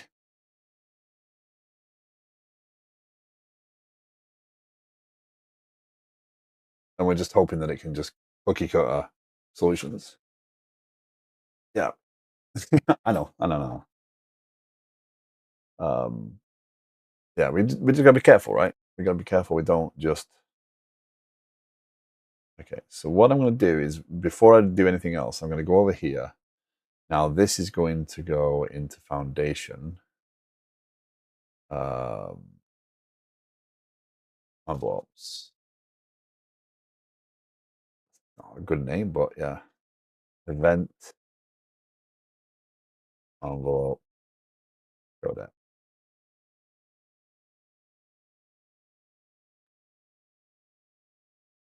So that is that, right? Now that's going to require. I can't live there.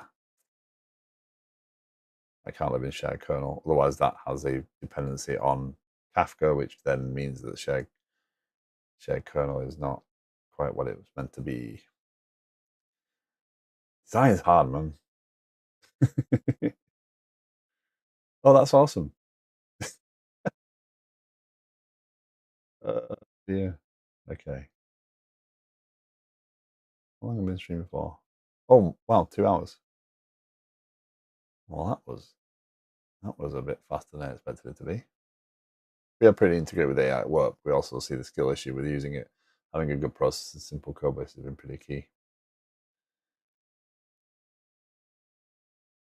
The desire of business to move faster has always been a challenge for us as developers, right? We miss deadlines or we get pushed down to get more and more done. We are expected to achieve things in, we've created processes like agile to try and smooth that out and you know make that flow in the correct direction. We've done all sorts of things to try and um, get software developed quicker. And now we have this tool that basically tells a business, you don't need developers. You just need someone who can write up what you want and tell a machine to do it, and it'll produce you. So we're being outperformed, and now it's a race between the companies to who can go the fastest, um, because they know that it might not produce something great, but it can produce something, and we'll worry about that stuff later.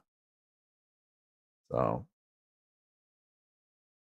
yeah, okay, we're gonna put I event codec in that envelope codec in there.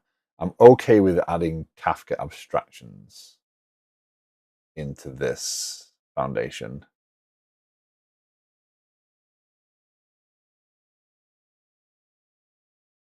The system's built around Kafka. There's no point me worrying about the idea that Kafka is at some point mentioned in a bunch of events that are built for Kafka. And there's no point in not using the foundation library for this because the foundation library does have a a shared thing that other projects that are built in this ecosystem can use. So, okay. I feel the problem is that devs need to know the whole end-to-end process where coding goes the only thing they needed before. Our contractors can hammer out code, but they always have the hard time of delivery. So, for a long time, I have said that developers need to know more on the other side of that, right? It's exactly why this, right, to give the exposure to the right people at the right time, right? But developers need to be involved in this piece. They need to understand what they are building, and what we're doing now is we'll do that. Um, yeah, understanding the what and the why. Well, the yeah will help us get to the how, right? In a better way, hopefully. Yes, the what and the why. Yes. Um, it is great, but you also be like, are you empowered to ask questions? Are you empowered to push back on the requirements? Or are you just understanding, oh, it, I know where it's gone wrong because I understand enough about the business to know that that's what they asked for, right? Are you an engaged component of that process to make sure you're pushing back and getting the right requirements still? And it's kind of moving more towards analyst than developer. But when we that into the process, if we find any bugs, that they'll sit on that, pick up the next work item before delivering it. Yeah.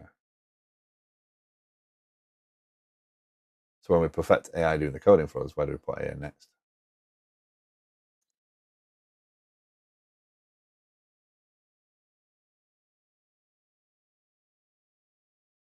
Mm. Yeah, these are the questions. These are the questions we need to ask. Okay. So I think I keep moving ever away from my goal of getting the GitHub integration working, but it is something that I think I should be able to get done this weekend. Step one was get this working. So this, when I click, actually, let me do this. No, I'm not going to demo it again because it's kind of in place right this second. There's too much change. And if I reset things, things will get broken. So what happens is when you click a, we generate a link to go to GitHub to add the add-in. There's an add-in in GitHub now for Kaizu. You can then click the link that it generates on the client there, which will then trigger the GitHub process to say, hey, which I'm adding you to this organization. You hit install. It installs the app in the organization that you're in. So in my case, TBD develop. It then publishes it calls back, and that then publishes events in Kafka. And then at the same time, a webhook fires from the GitHub side to tell me, and I'm using sme.io to capture that, but then it tells me, yep, I've got this. When those two pieces of information combine, it publishes out, the view gets it, the view now understands that it's connected, and we can show the green connected, and that is because it's pulled through all that information, and we know those webhooks are valid. So yeah, it's flowing. This is because I need to introduce an event style messaging into my Kafka piece at this point. There's no point trying to create topics for every single thing that's going to happen when there's going to be several events that are going to happen related to branches, or there's going to be several events related to tasks changing, etc. These are actual events that are going to mean that things need to be interpreted. So the system is finally getting to that point of being a little bit more complex than a dumb CRUD app that just passes data around everywhere. And I didn't expect the GitHub piece to be that part that introduced this. I expected changes to introduce this long ago, but it does give me some ideas and some when I revisit changes, it now means that I can revisit changes with a little bit more clarity on how and extend the tool set, right? So yeah, that is that. There is more turning into a. This is more turning into a rant for me. They just work, but I have to spend half the day validating their work. It's not even AI generated work. These are pre-AI problems. LLMs validate your LLMs, and then validate those LLMs with LLMs. It's LLMs all the way down. I hate to say it, by using LLM to figure out a problem with our workflow, it found 4 spots it was broken and delivered a solution that did not just copy the logic to each spot. Small tangent. Cursor bug bot is pretty nice at first pass reviews. GitHub code review agent has been pretty good. I might check out that. It's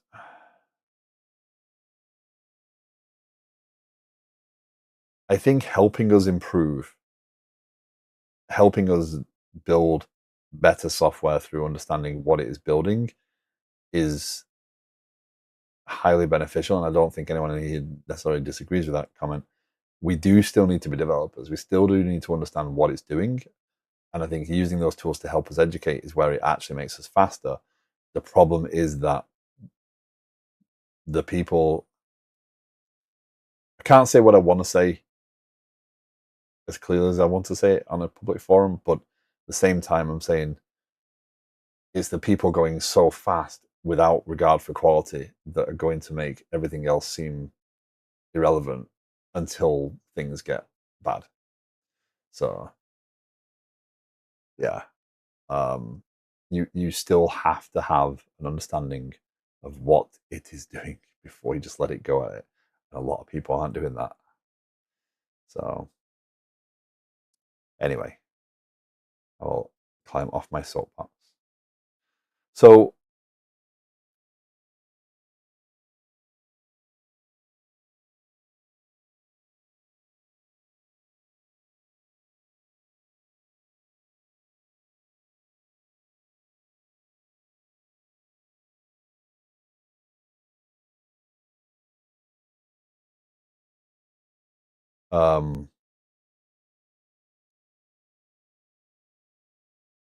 because you can just add bug.md in your code base to give it rules for to catch things, like rules that would not fit as ESLint and are more triable. We have a factory functions.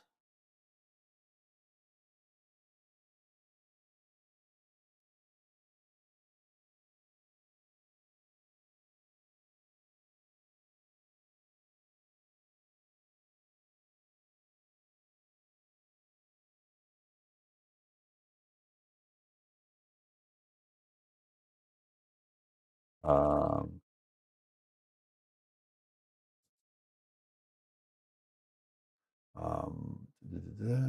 okay, sorry, I mean to lose track of my thoughts.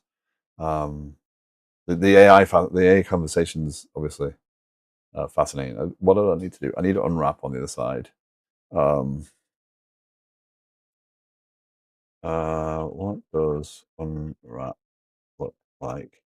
Where do I put that? So this is where the design is going to test me a little bit because I think it's going to do something quirky on this one. So right now we would support, hey, I've got an envelope around this, and here's the envelope um, codec. But on the consumer side of this is where the challenge lies. Consumption topic consumer. So it's going to have to pull the message out and then say, oh, there's headers here, unwrap this. And I assume the consumer has the same problem. Going to my 3D print started making shells for my tea. Nice. Well, I'm going to be finishing up shortly. This was an impromptu stream. So, yeah. So thank you very much for coming and hanging out, Mr. Rahan. Appreciate it.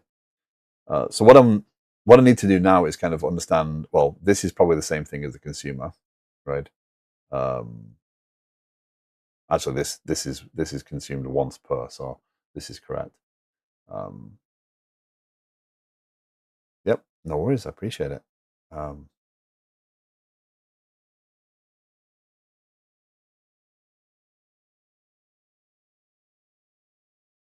um, so yeah.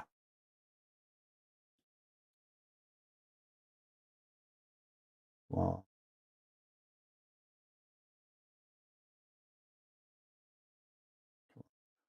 hmm, okay. So now I need to unwrap it, and that looks like or wrap. So that means when I decode the message from Kafka, I need to now say, oh, by the way, this came with a uh, payload. This was an enveloped message. Reconstitute it as an envelope message. So the wrap method on the envelope side would be here, right? So that now puts it back into that. And static void set. Why are you creating garbage? What does that even mean? Ugh. Okay, so we've created static helper methods to just wrap encoding.utf.getString so we can reduce that repetition, and the same thing with string in the opposite direction. We create this set object, which is getting us what exactly?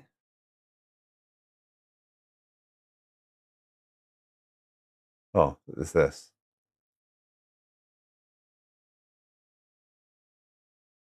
So that's not relevant there, right? Here it is.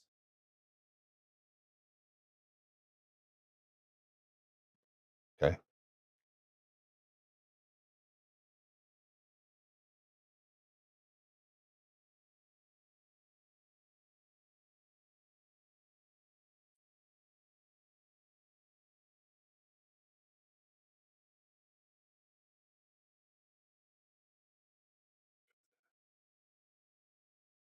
Okay. Runtime helpers get initialized object lets you bypass the required constructor checks. Required is a compile time enforcement, not runtime. And init set as a reflectable. You're handing back a fully populated envelope payload for whatever T payload the topic resolves to. So that's actually a okay.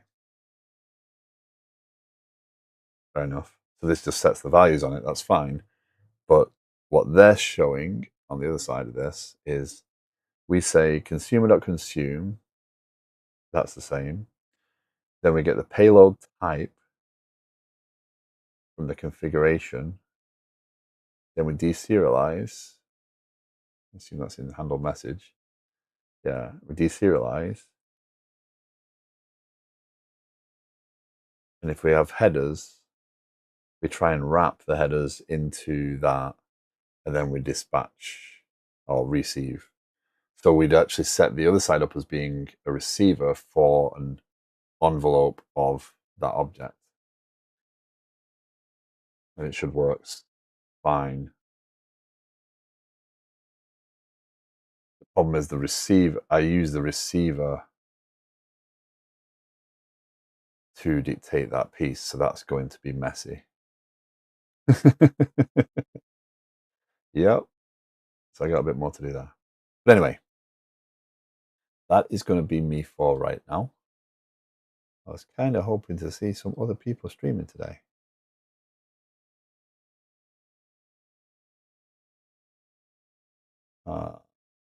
I do want to take so many people over to a dev stream. So yeah. So anyway,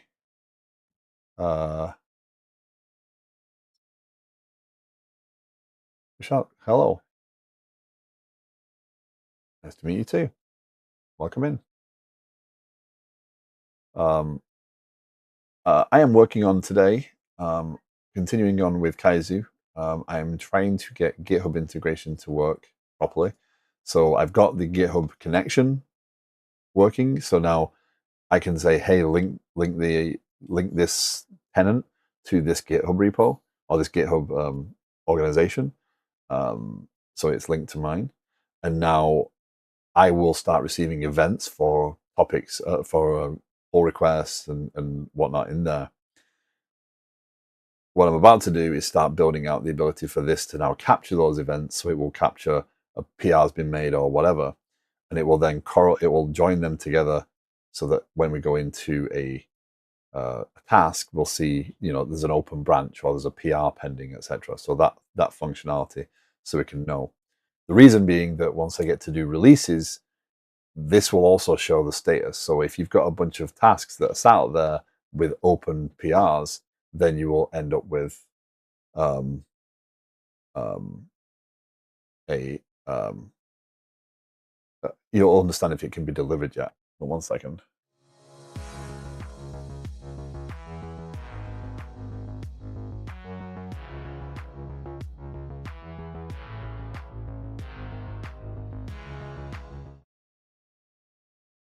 Sorry about that.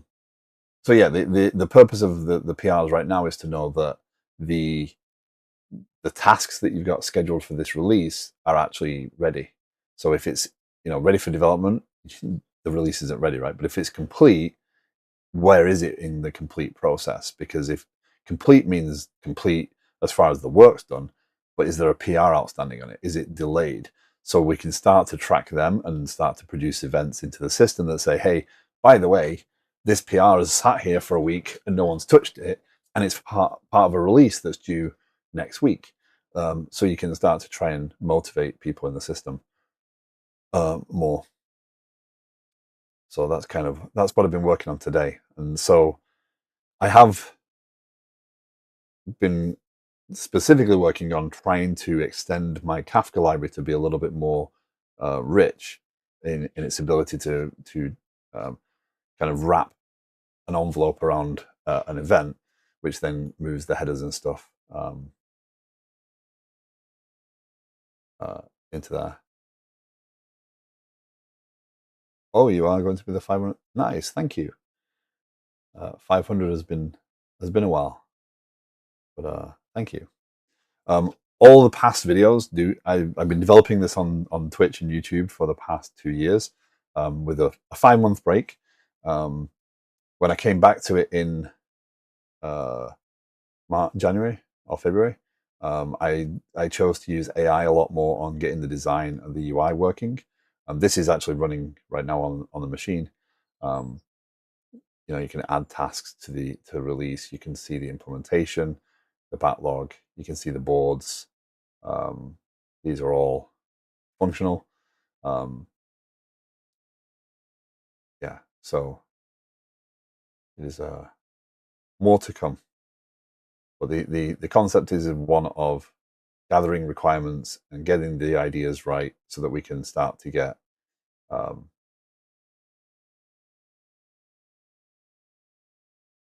system constructed that will allow people to deliver software. So yeah, getting there.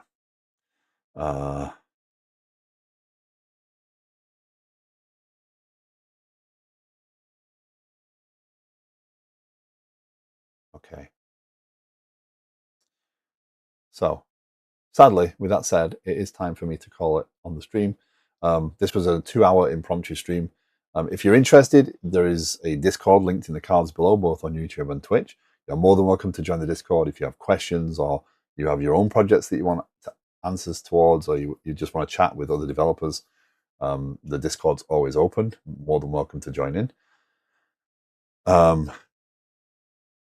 I stream normally Mondays and Thursday mornings, Eastern time, 7 well, 8:30. Um, but I'm going to start popping up a few impromptu streams here and there, I think, um, as I get more development done. I like to stream it because it keeps me focused on the actual development. But that being said, it is time for me to call it. Unfortunately, I can't find who else is doing any sort of. I don't see anyone doing development of this nature. If anyone has any suggestions? But thank you very much for the sub. I appreciate the support on YouTube. It's a challenge getting YouTube viewership because it's not as easy for discoverability. So thank you very much for coming hanging out. I'll be checking out the Discord and helping your streams whenever I can. Yeah, thank you. I appreciate that. And yeah, so let's. It feels like a waste to drop a stream with 20 people. So we'll go to. Oh,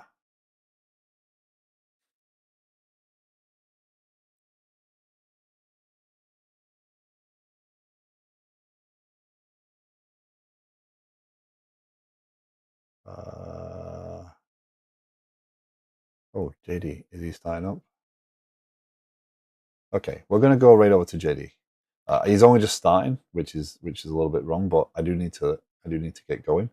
So JD streams PHP and other development. Right now, he's tinkering with the idea of using AI to build a game from scratch to Steam, which again is a fascinating challenge.